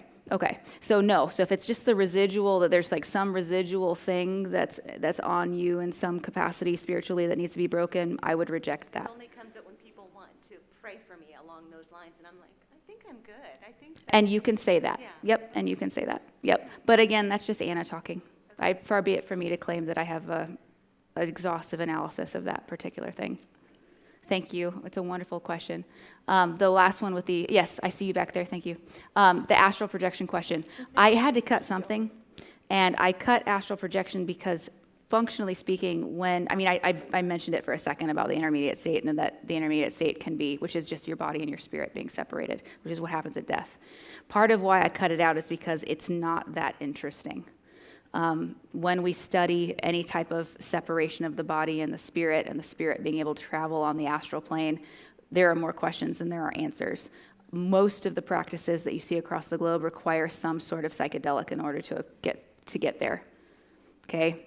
So let's say we suddenly come up with a way to do this with a non-psychedelic intervention. The practitioners that I've come across who claim to have been able to do this, it ceased to be able to be possible for them when they became Christians.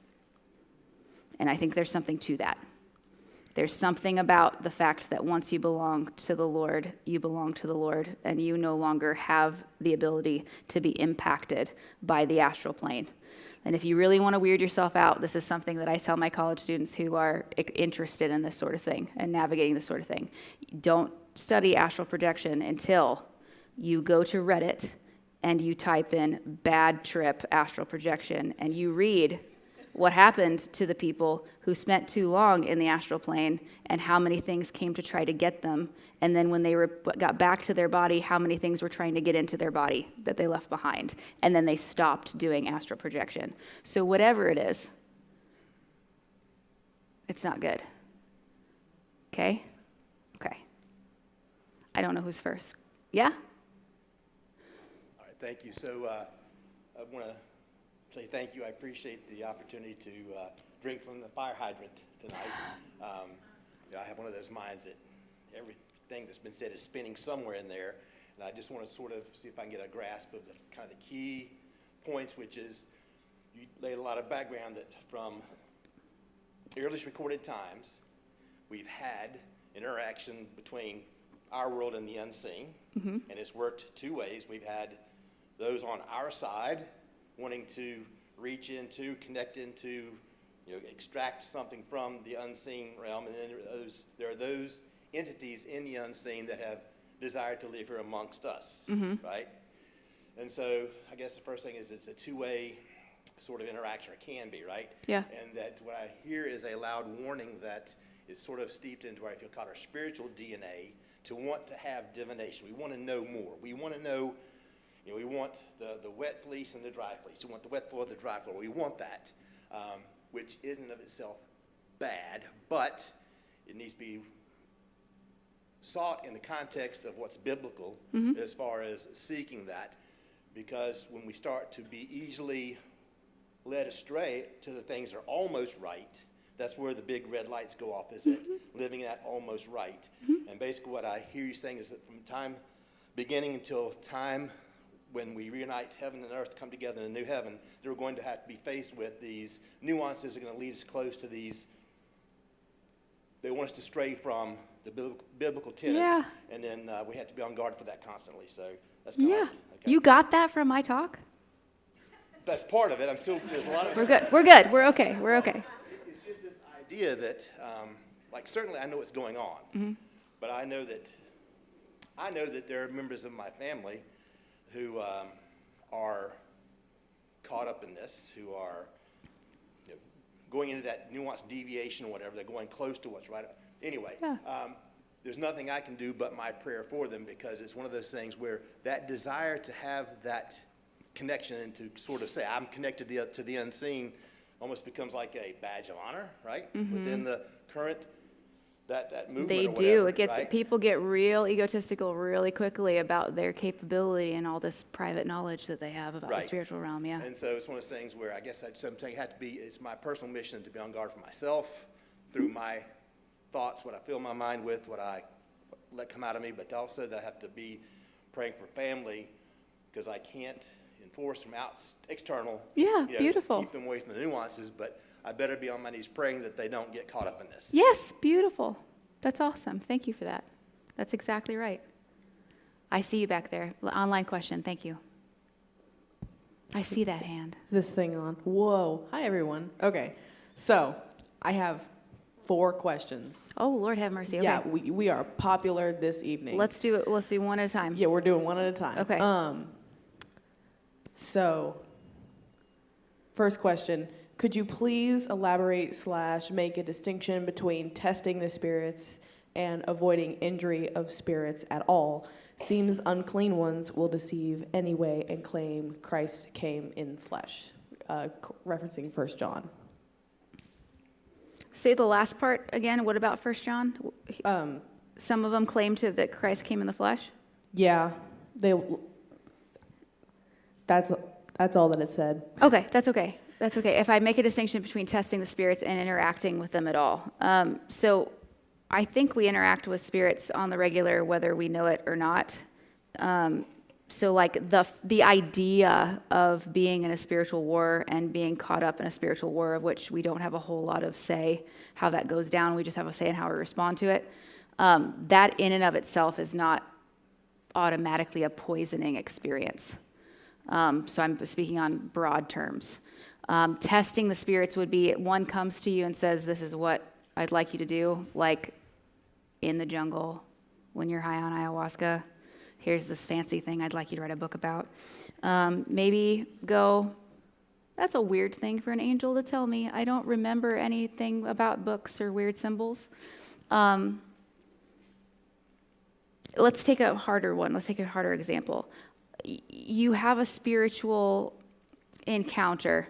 Say you go on one of these dream trips in the desert, and we'll pretend like you didn't take anything in order to go do that. And you're out there and you have this this encounter with something that you would call God, and it was profound. All you have to do is assess that moment, right? So the profundity isn't the critical component. What you were taught is the critical component, so that you can take what you were taught in that moment and make sure it comports with here. So all spiritual encounters are not necessarily bad. A lot of us have really deep, profound relationship with the Lord. We had a moment that was like for us, that was deeply personal, and that doesn't contradict the Word of God. So that's really critical.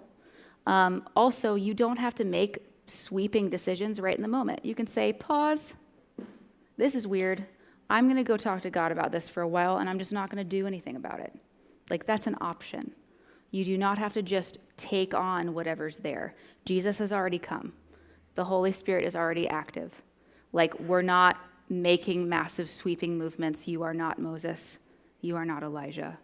You are blessed and loved by the Lord, and it's okay to just rest because Christ has come and he's already played that part for us. So you can pause. Next question. I don't know if that answers your question, person, but it's nuanced. Like, you can just, your reaction just needs to make sure it doesn't contradict this, and go slowly if you're confused or you're worried that it's too profound. Do we want to Do you want to go up here question, first? or we can go to the in-person? Go ahead, Melinda. That way you don't have to stand there. I could have sat down. Can you hear me? You turn it up a little, or just move it up like towards your lips a little bit. There you go. Thank you. Talk really deep. Okay, so my question is actually about icons.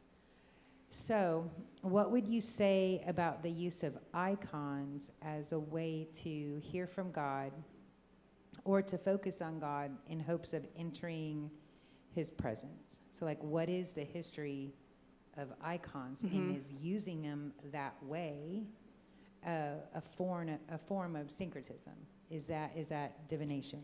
It can be. Sometimes it's not. Okay, so what I think we're talking about is the practice of meditation on icons in an Eastern Orthodox style, where you have the really beautiful paintings of, or mosaics. Yep, now they're small. Yep. Eastern Orthodoxy is very in again. I'm happy for them. It's only taken them like 1,500 years. So bravo, you guys. You're back in vogue.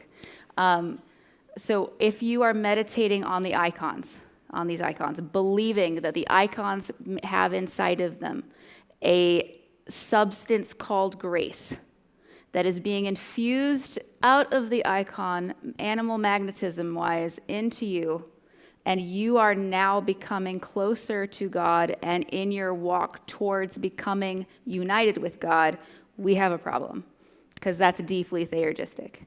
If, however, you are a brand new convert to Eastern Orthodoxy, and you are not familiar with all these things, and you thought to yourself, wow, this is really beautiful and remarkable, and it brings back the beauty and the aesthetics that I am thinking that was intended by the first century. And I've been dedicated with the name of a saint, and I've got the saint's name where I'm dedicated on my computer stand. And in the mornings, as I look at that icon, I pray and I meditate on the Lord as a reminder. That's a devotion. Looking at the icon in a way to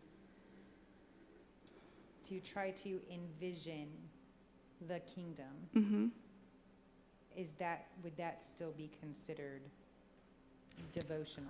I don't know what to do with that particular. I have not encountered, every time I poke at this issue, the meditation of the icons, Yeah. it always comes down to some type of substance being infused into them.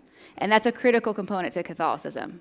So if you have a nuance like that, where somebody is like uniquely, this helps me picture what I imagine heaven to be, and I consider that a part of my devotional process, okay, like you're free to do that.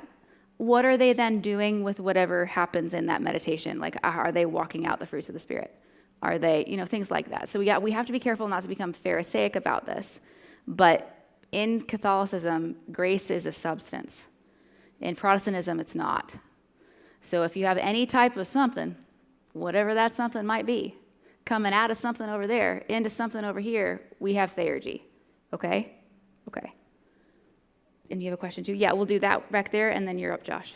Go ahead. Okay, so this user would love to know your thoughts on the new KAP, ketamine-assisted therapy. They're wary of it, but couldn't support that other than their own caution towards it. Yeah, I don't know what to do with it yet because it's too new. Ketamine is a very powerful drug that can really help a lot of people. But it's an anesthetic for cats, if I'm not mistaken. And the symptoms, the side effects of using ketamine therapy are really, really, really awful. So I would only tread through the waters of ketamine therapy if there's no other alternative, because I have seen it effectively save lives. So I don't know really what to do with that. We have to be careful with things that could end up becoming addictive, as ketamine is. We have to be really careful with these clinics that are just giving it to everybody. That weirds me out. In the same way that methadone clinics are doing the same thing, we have to be very careful with that. Do I have an answer? I don't really have an answer except go really slowly. This is brand spanking new, and those side effects are real nasty. Okay? It's usually for a depression, like really profound depression. I've seen it save lives. It can also deliver somebody out of psychosis pretty quickly.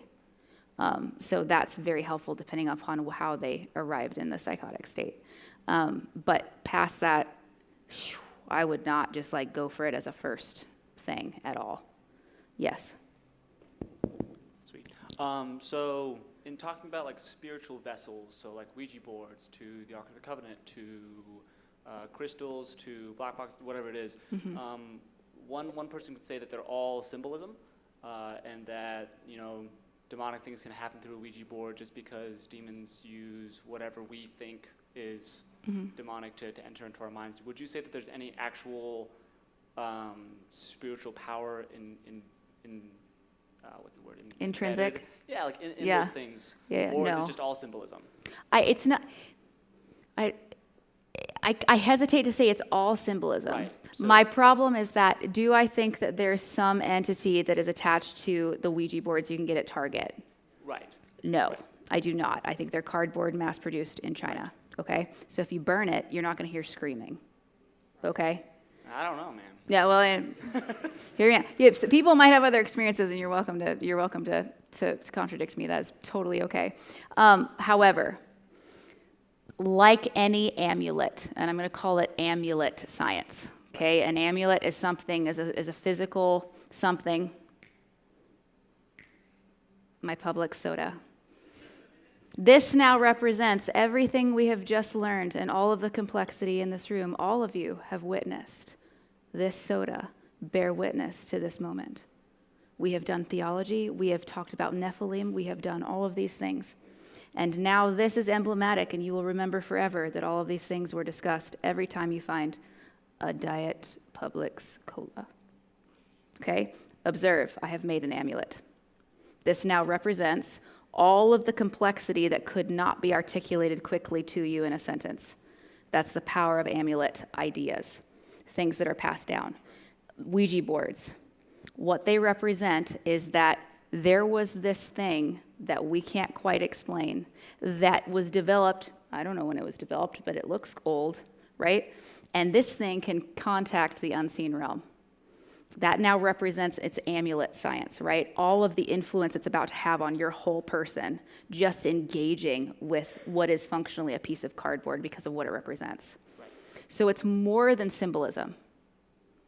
It's more than symbolism because it carries emotions, it carries fear, it carries the whole magnitude of the unseen realm. And when your friend messes with you and moves it a little bit, your brain, who is already framed for that to be a possibility, is going to interpret that data now differently than it would have if it hadn't been an amulet.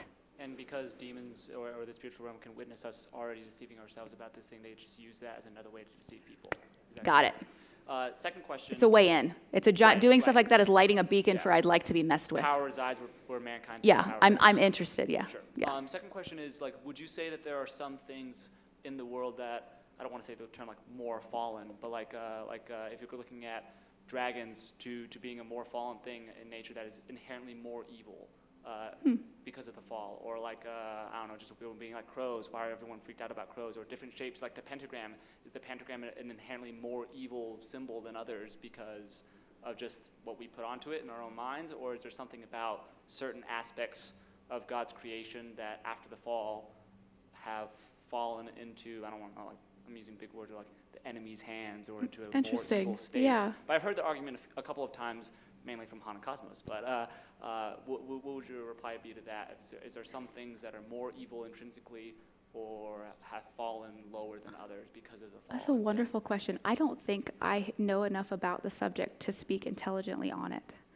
My gut says that it seems to me that there are shadowier places than others. So my gut says that we're on to something there about perhaps some of the things that you've just suggested. I get weirded out about creation, things that are alive being more evil than other things like crows or black cats and things like that, just because I really like black cats and they've gotten a bad rap for like no reason at all. So Jerks. they can be. When we're dealing with like alive things, I tend to have a lot more patience and margin, and I want to do more work there than with symbols. But you're probably onto something with there are shadowier right now parts of creation that need more exploration and consideration than other ones. Would you say the same thing about locations? Like there are some locations in the world, like Aztec temples. Like, yes, are those I would. inherently more evil because of the evil atrocities that were committed there? That's something that I have done a great deal of research on. And yes, there are things called place memory. It's where we get the most paranormal activity. Yes. That does not mean that ghosts exist. It means that memory, we exist in a reality with lots of layers. There are different locations that are tap points for a lot of horrible things. So yes, the feeling that you have walking through Auschwitz is real. Is that a... Hold on, I'll get that. Hold on. Were you going to ask, is that a thin place too? Well, just asking, like, is the reason that place is so inherently evil because of the mankind committed such atrocities, or is that because of some spiritual reason? Like before Jews were killed in Auschwitz, was that still an evil place because it just is, or is it because of the atrocities committed there? I don't know. I don't know. Yeah, For sure, from the human perspective, Auschwitz has an atrocity element to it. Yes. But I'd have to study Poland more at greater depth to talk about like the idea of principalities and their impact over an area. There does appear to be people working on that specific thing. So I did do a great deal of research on that, especially for my dissertation, which for you guys, if you don't know, was on demons. But I don't know for certain. Sure, fair. What it seems to imply is that, yes, there are locations, geographical locations, that do appear to have a spiritual heaviness that's different than others, which brings us to thin places, which are intended to be locations where the spiritual realm and the non-spiritual realm come as close to proximity with one another geographically as it can get. Yes. And there's a spot in the Great Smoky Mountains that is called a thin place as well. I don't know. Thank you. That's your job. Welcome to apologetics. You're telling me I have to figure this out for myself? Well, yes, we'll see you in 10 years. There you go. He'll be next. Yes, ma'am. And I'm back there. I see you. This might require us to go get coffee, but like Okay. eternal family systems and New Age, like what are... I don't think that IFS, so internal family systems, is the idea that you're studying how a whole family impacts the psyche of one, that you can't ever take one person's experience of the world out of the context in which they experience all things. It's not fair. You can't just isolate the unit. You have to look at the entire interactions. That does appear to me to be correct. As far as the world of ancient psychology is concerned, it's very correct. Do I think that that's necessarily New Age? No, although I've seen in the psych world, it in general tends towards the New Age, very happily, runs straight into it and just is like, yes, all of the things. If it feels good or is therapeutic, go for it. To which I would caution the Christians who are in the psych world like you and I have going, oh, we're not running anywhere. We are going to walk very slowly and only attached, tethered securely to Jesus Christ. Okay, cool. Yes, back there. Check. Okay, cool. What? Sorry. This is why you're a manager, is because I can't handle it. No, my father was talking to me, so you know. No, you're not getting out of this. So okay, everything I'm about to say, I was asked to say to you. So this viewer, is a newcomer and is fascinated by your work, as they're an ex-Christian looking for reasons to come back to Christianity, and he is curious. Why are Christians divided on astrology when there should be none? He says, like, some Christians see astrology and the Bible as enemies, yet others see them as compatible. For example, the wise men. Which is it, and why? Oh, well, it's because it's both, but I'm saying that with some caveats. So again, this is one of those layers of complexity issues. So astrology, like, open up the newspaper and get your reading, that's the Barnum effect. Most of that is made up. It has absolutely nothing to do with like ancient forms of astrology, which are a combination of astronomy and then the idea of the dance of the spheres, that we are all connected and that we can impact the heavens, humans can in our actions, and the heavens can impact us in the same way that teachers, when it's a full moon and you're like, oh my gosh, it's a full moon. And your kids go absolutely crazy, that kind of vibe. That was the astrology element that is at play. So we have to be careful separating our terms out. When we get to the Magi, that moment is really beautiful because we have Yahweh being concerned with all people groups about the coming of the Messiah. And so for them to have been practicing a type of astrology that was tracking the movement of the spheres in that way, to arrive at all of creation singing of Christ's coming, is something that is emblematic of precisely the way creation was made, that the rocks cry out in silence, the planets do as well. So we have to be careful how we define astrology. So I would encourage this person who, by the way, that's one of the nicest compliments I've ever gotten as an apologist, so thank you for that. Keep looking, keep studying, and keep asking questions exactly like that. There's a small follow-up question. Is that okay if we wait a second, Heather? Okay, How can it still be both when some Christians won't even consider it has some validity? It has, what's the last word? Validity. Oh, validity. Well, because Christians can be really, really dumb. Like, I love us, but man, can we really mess things up a lot. So that it's, not all of us agree on everything. The secondary and tertiary principles of freedom, which is part of what we've discussed tonight, those are things that can be discussed and can be disagreed on, but still call one another brothers and sisters.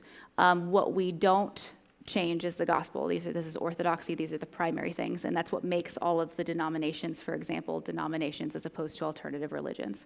So Yahweh's interested in both our objective reality, our logic, the things that are really true about his character, the things that don't ever change. He is also really serious about our freedom, and he wants us to be an active participant in our relationship with him. He's not interested in puppets, which means by nature there are going to be things that we emphasize differently based on those preferences. Go ahead. So my question is, does one enter into the realm of the demonic or invite potential for such when playing games centered around casting spells or magic or anything like that? Or just because it's a game, we're good? Does that make sense? Yes, it does. Intrinsically, no, not necessarily. So it doesn't just because of the action of playing Harry Potter Monopoly or playing Dungeons and Dragons, okay? That the act of playing a game where you're building a narrative story and acting it out does not necessitate that an invitation of demons, okay? However, let's say your child goes and plays a game at a sleepover and they come back and suddenly you're finding pentagrams in salt underneath their bed. You're like, that's a time where you sit them down and go, what happened? Like it's worth investigating because that moment of experience perhaps opened up something in them that they've always really wanted to discover or be curious about or whatever, and off they're going unprepared into a realm where they could be completely and totally lost. And as parents, we want to be like, hold up, little buddy. Like that's, we're going too far. Do you know what you're doing? Do you know what's happening right now? So it's a point of investigation. But like the fact that you go out and play a game, so long as it's not active sorcery trying to evoke, right? We talked about that. You're trying to summon something to you. That's very different than just playing a video game, right? It can turn that way quickly, but it doesn't have to be. Okay. Go ahead. And if you have kids to pick up, please go do that now. I'll take these last questions. Yes, ma'am? Hi, Mrs. Kitco. Hello, intern. This is my intern. She'll be answering all of your questions tonight after I leave. Okay. I hate microphones. That's why I'm freaking out right now. Okay. I've been trying to come up with a succinct way to do this, but I don't think it's going to happen. So, Okay. So, for context, you already know this, but for context with I was like part of the NAR for a while, and so growing up, the church that I went to was all about like getting into the presence of God, and you know that I've had a really difficult time trying to understand, like I understand why things feel different with God now, but I don't quite understand what it's supposed to feel like.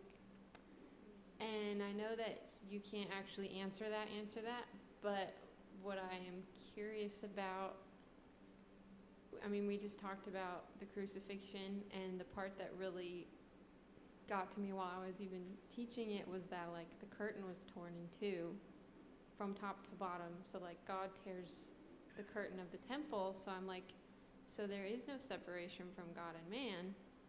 But then I guess I'm a very affect and cognition based person, and so the behavior thing doesn't really make sense to me. And so I'm like, I feel like I'm doing it wrong because I don't feel it and I don't think it the way that I did before I was in the NAR. Yeah. If that makes sense? And so it's like, I know that my behaviors seem fine, but I don't feel the same, and I don't think in the same train of thought that I used to. Yeah. And so I'm like, I don't know if there's like a right and wrong way to do it on the inside, because I know that on the outside there's a right and wrong way to do it, you know? Yeah, I It's do. a really complex question. It's a wonderful question, though. Yeah. We have control. Of course you can hug me. So as I kind of navigate that a little bit, so the NAR, for you guys who don't know, that stands for New Apostolic Reformation, and that's like the unfortunate cousin of the Vineyard, which is where you're sitting right now. The NAR is like what you step off if this is safety. There's like a chasm, and the NAR is down there, but it's like right on the cusp. It's a major movement in the charismatic world, and it's full of apostles and prophets and a bunch of mess. And the experience that they're teaching is a deeply emotional one. It's sensation and emotional oriented.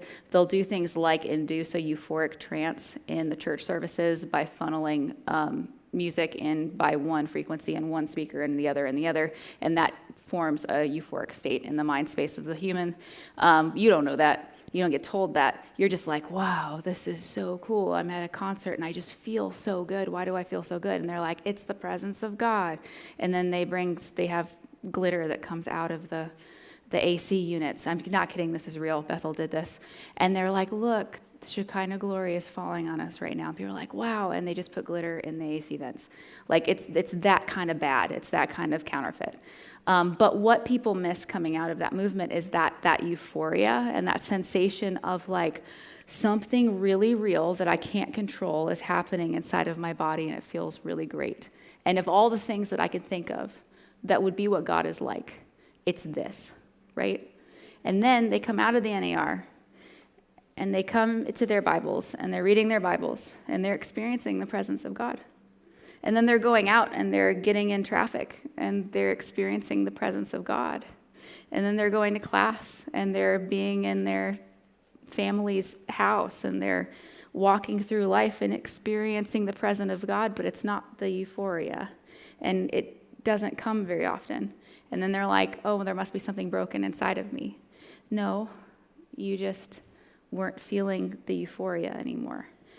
But God, who loves us, and who talks about the feeling that he intends for us as a peace that surpasses all understanding, is the thing that we're looking to accomplish someday when we come in proximity and realness and closeness with Christ when he comes back, right?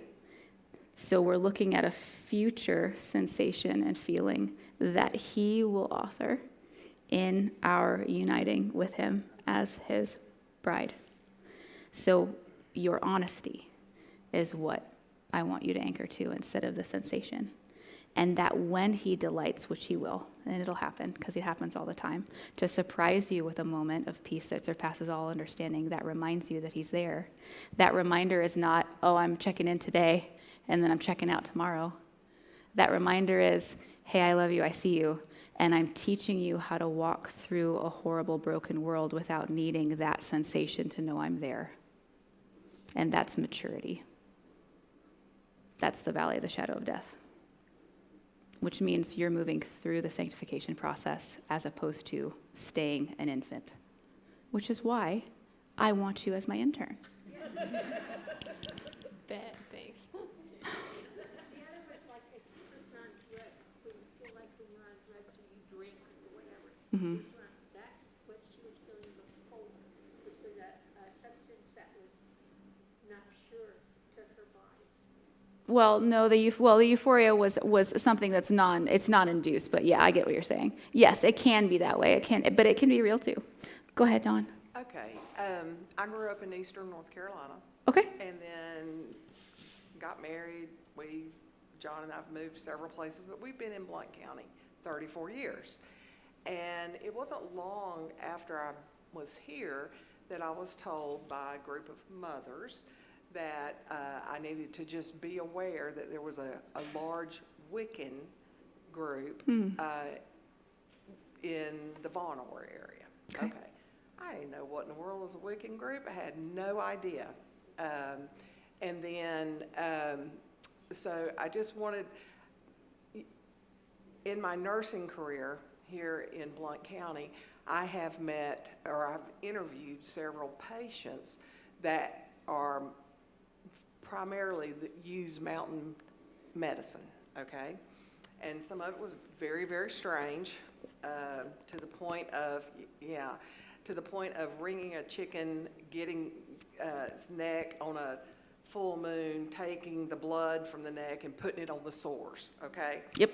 All right. Been there. Then, so I guess how you're talking about, I feel like this is more like an organizational type, like the NAR, different, maybe more subtle ways, but the Wiccan group, the mountain magic, how prevalent, how much of that is here? A lot. I don't know how to tell you, give you a percentage. I really don't. But I encounter it on the regular. And when I pointed this out, I mean, this literally is written about this area in particular and the critical components to not Blount County specifically, but East Tennessee in particular, about all the different things that are normative for that, like the salt, like the blood, like reading livers. I've even experienced that. Have you guys ever been to a cemetery, one of the older cemeteries, and seen like a pack of cigarettes on top of a tombstone? Okay, that is Appalachian witchcraft. What that was they came to one of their ancestors, right? This is somebody who has died previously that they want to access and they want to talk to. They went with a jar. They brought whatever the ancestor really loved as an offering. So usually around here it's a pack of cigarettes, at least in my experience. And they ask their ancestor to help them with whatever issue. They give them their offering and leave them there, and then you take the dirt off of their grave site and bring it home, and you do incantations with that dirt in order to get an idea of what they had to say. And there are different ways of doing that. Appalachian witchcraft, very, very common. For anything, there's mundane things. I mean, if you guys get the, like reading like choke cherries and reading, what are the little orange fruits that the deer like? Some persimmons, thank you. Reading the persimmon, you know what I'm talking about? I see some people nodding, yeah. You can read that. You can do red ribbons and keys. If you've ever come across red ribbons with a key across the creek, they're getting readings from, that's a divination reading type. I mean, we could probably spend all night talking about that. It's very interesting. But yes, it's very, very, very common. Even to the point of having, if you've seen the decks of cards, instead of doing tarot readings, they have decks of cards, which each card represents each angel or each entity you want to access, and then you do tarot readings with the deck of cards. Yeah. I see you back there. Let's go back there really quick, and then to Jen, and then to Preston. Go ahead. Yay, it's on.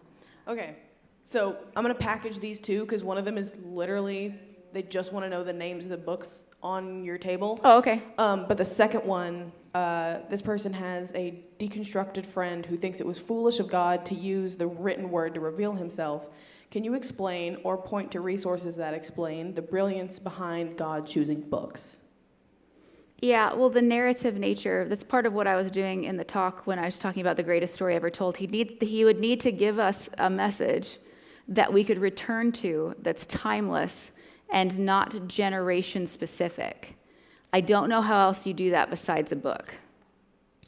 Like, I have yet to see anything. You can't be a tablet, because the ancients wouldn't have had that. They had stone tablets, different thing. It can't be something that, you need something that can be reproducible. So he chose communication through written communication. So all the way through papyrus and all those things, which it doesn't have to be this book, but it does have to be some type of written communication that it has outside of the person's brain that they can access in every generation. So if this turns into a hologram someday, that's the same thing. Jen. Oh, okay, really quickly. Happy Lies by Melissa Doherty, highly recommend. If you're going to read one thing and one thing only, she did a great analysis of what we talked about tonight. She does not do the Nephilim stuff, but just the New Age, New Thought stuff. Backwoods Witchcraft, that's just if you want to learn about the area. I have the Tane. This is where you're getting the Tuatha material. Subcortical Structures of Cognition. You're going to be real bored unless you're like me and a total nerd. The New Science of Narcissism, that's just so that I could make sure that I was anticipating all the stuff in our culture that are at play while I'm trying to be persuasive to you, so that's more for me than for anybody else. I have Aramaic incantations of late antiquity just to be able to reference, so that I made sure that your material tonight actually applied to us and scripturally was contextually accurate. Gods of This World by Shannon Guthrie. This is a philosophical discussion, more akin to what Josh was talking about, with the way the demonic realm deals with the human realm from a Levant perspective, so from like an ancient Jewish and new Christian perspective. Principalities and Powers, this is John Warwick Montgomery. He is a Lutheran theologian.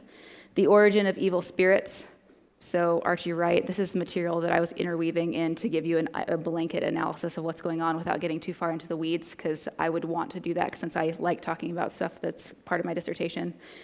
Studies of Magic, Divination, and the Biblical World. This is one of the hardest pieces of literature to get, but you can still get access to it online, I think. But these are just dissertations that are just documenting divination practices in the Bible, if you want a unilateral, like, academic analysis. Medicine and religion. This is every treatise of medicine and religion in the ancient world, but it's easily read by the average human being. And then finally, the mindful brain, which is just keeping in mind the way the brain works and how I need to make sure that I'm attuned to the people who answered these questions in order to be persuasive in your headspace this evening. So again, that's more neuroscience than anything. Okay, Jen? So more of a practical question. So having in my lifetime, witnessing like the satanic panic, and through that, one example, let's pick yoga. Yeah. Through that, you had Christians that were anti-yoga completely in very strong stance against it. And it seems like we're swinging the other way within Christian circles, where it's kind of like people are looking the other way and letting like the enneagram systems seep in. But say, because I can't think of anybody that I could point to today with yoga, but it was very self-righteous. And I do agree that if you go into the practice of it, that you can get lost in the weeds very quickly. But there are some benefits for stretching and things like that that have benefits to that. Layer that onto don't do anything for your brother that would lead them astray or sear their conscience. Yeah. So with something like that, where you're like, okay, for me, that would be a fine, acceptable practice because I know that I'm not getting lost in the weeds. But your brother or sister or whoever is very adamant on whatever stance, be it yoga or whatever thing that is, that there's a possibility of immaturity, and they're just like, no, you can't be saved if you do that, or whatever it be. How would you deal with a situation like that? Yeah, beautiful. It's wonderful, because it's what it is it's thoughtful to the other Christians around, right? We can handle it, but they might not necessarily. So there's a concept called the tyranny of the weaker brother, and that's when this comes up. And this is the idea that scripture, they start wielding that scripture to say, well, anybody could be stumbled by X, therefore don't do it at all, right? And they just use it as this giant cutoff point. And this is from alcohol to, say, I don't know what other things have been, but yoga, dancing, yeah. Tyranny of the weaker brother, right? It's everybody must stop completely on the off chance that the weaker brother stumbles. That is not what that scripture was intended for. So that specifically is more in proximity to you. So like, let's say you, Jen, have a household who has just come out of a yoga cult, okay? And they're like, I don't want to hear, see, nothing. I cannot handle. And you're like, I still want to do my stretches because I'm old, right? And my knees need it. So how do you handle that, right? I don't know exactly, because that's for you to walk out with keeping this in mind. But there are things that we can do, like only in private, doing your stretches. It does not mean like you can't ever engage in something like that in private, because there's some esoteric way of that information channeling to somebody else. I guess I'm more thinking of that brother that is very loud in their views, saying if you do this, then you're not a Christian, or whatever it is. Yeah. I would just use yoga because I know that it's one. No, it's brilliant. Yeah. So I don't know what to do about that, but that doesn't sound so much to me as a stumbling block for them, more than a Pharisaic desire to determine for all the Christians around them what is and is not a way for them to act out their freedom. So my gut says I would be coming at it not from a stumbling block moment, but from a how legalistic have you gotten, and we need to have an entirely different conversation. Yeah. Because you're now dictating to a bunch of Christians who are free what youth do and do not think is wise on a quaternary issue. I mean, like, that's so far out. So, like, let's have a go at this. Have a seat. What do you think is going to happen to me? Like, maybe you know something that I don't. Have it out a bit, and then come to some sort of conclusion that says, well, I respectfully disagree, or wow, you've persuaded me. So it's not really a stumbling block now. It's more of a grappling between two people who are desiring to be obedient to the Lord. Okay. Yeah, I'm just thinking through different examples as we're sitting here talking. Mhm. I used to follow like retro radio and things like that of a version of a certain thought process. It would be more of like a John MacArthur type thing. that Yeah, is the very apologists do aligned. this.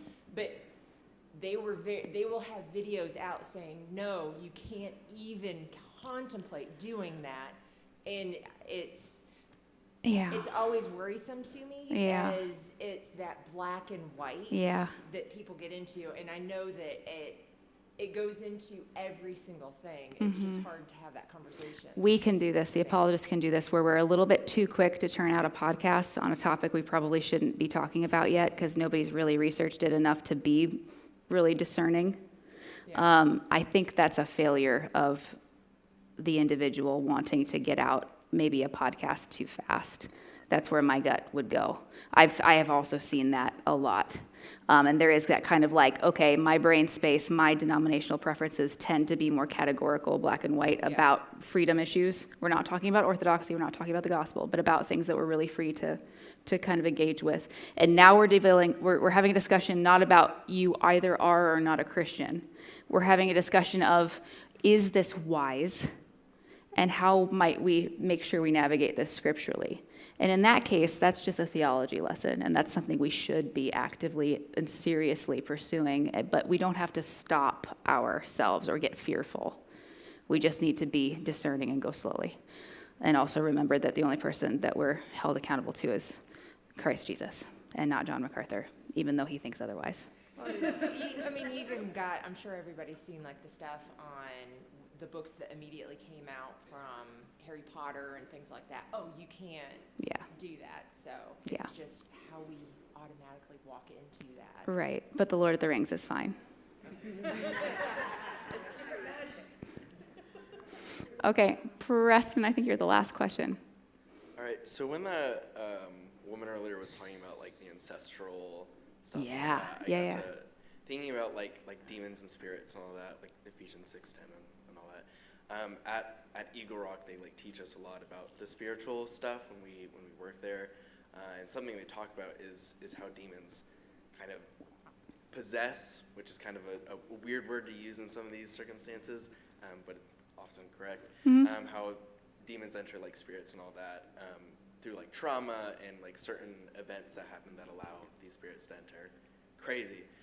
But what I'm more confused about is something I've heard of these spirits like transcending generations as well. Like how a lot of families will struggle with like alcoholism or certain mental issues such as that. So how does that work? So I would be interested in seeing how they clarify, right? So it'd be, and we don't have to talk about necessarily Eagle Rock in particular, but when you're dealing with folks who are saying that generational curses are equivalent to, say, a disease that appears to be genetic or a behavior pattern that appears to be repeated through each generation, right? I know alcoholism is a little bit controversial, like there's a split in whether or not we should view it as a disease or as a behavior.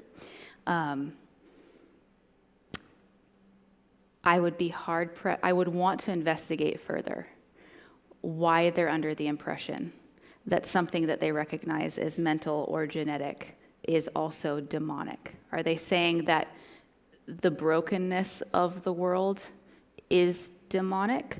Are they saying that there's a third-party entity called a demon that attaches to that person and then travels through the genetics? Are they saying that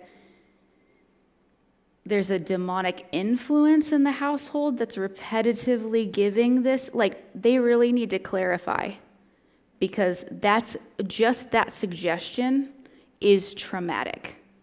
That's very scary, right? So I would be like, we need to clarify further before we continue the discussion. What do you mean by demonic? separate question. So like, I've seen a lot of stuff recently with people like Stephen Furtick and all these like mega church pastors with the prosperity gospel, the very like selfish, self-centered gospel. Mm-hmm. How do you suggest kind of combating that in a proper way? Because although these people are like very much Christians, there is that like, oh, if you donate this money, you'll get there. It's focus, the music, like elevation, all focus on you, all that stuff. How would you suggest like kind of working against that? Memes. Yeah. I don't know the answer to your question. That's the truth. I don't know how best to deal with it because we stay honest. My tendency is to choose humor, satire, to teach theology. It's a deeply Lutheran thing to do. I'm not saying it's the only right answer, but I'll give you this. I'll leave you with this. When I really mess up in an event and the other apologists at Ratio Christi are watching and I completely botch a question I should have known the answer to, right? On my phone, there will be all of them sending me applications to work for Stephen Furtick. So I will leave you with that as an option. Thank you. You're welcome. Yeah. Oh, you have one more? Go ahead. A lot of questions. We've gotten really deep tonight, so great job, guys. Mine's going to be a little bit lighter. Okay. One of the things that you addressed was we can be so close to being right, but still being wrong with that. And Sam, could you bring back up the slide with that picture with the Metatron, with the demon thing with that? Yeah. Thank you. Is Optimus Prime? I was going to say I have go back to the other one. I had a prime example of how. So I've already been corrected on that, and I couldn't fix it fast enough. But there's a Ratio Christi apologist. He is going to ream me when he sees this because he is so total. So thank you. Yes, you're correct. So Christians, great job Shows, tonight. Yeah. Let's roll out. Yeah, let's roll. God bless you. Have a wonderful evening, and we will reconvene for a new semester of Ratio Christi Community Nights in the fall. All right.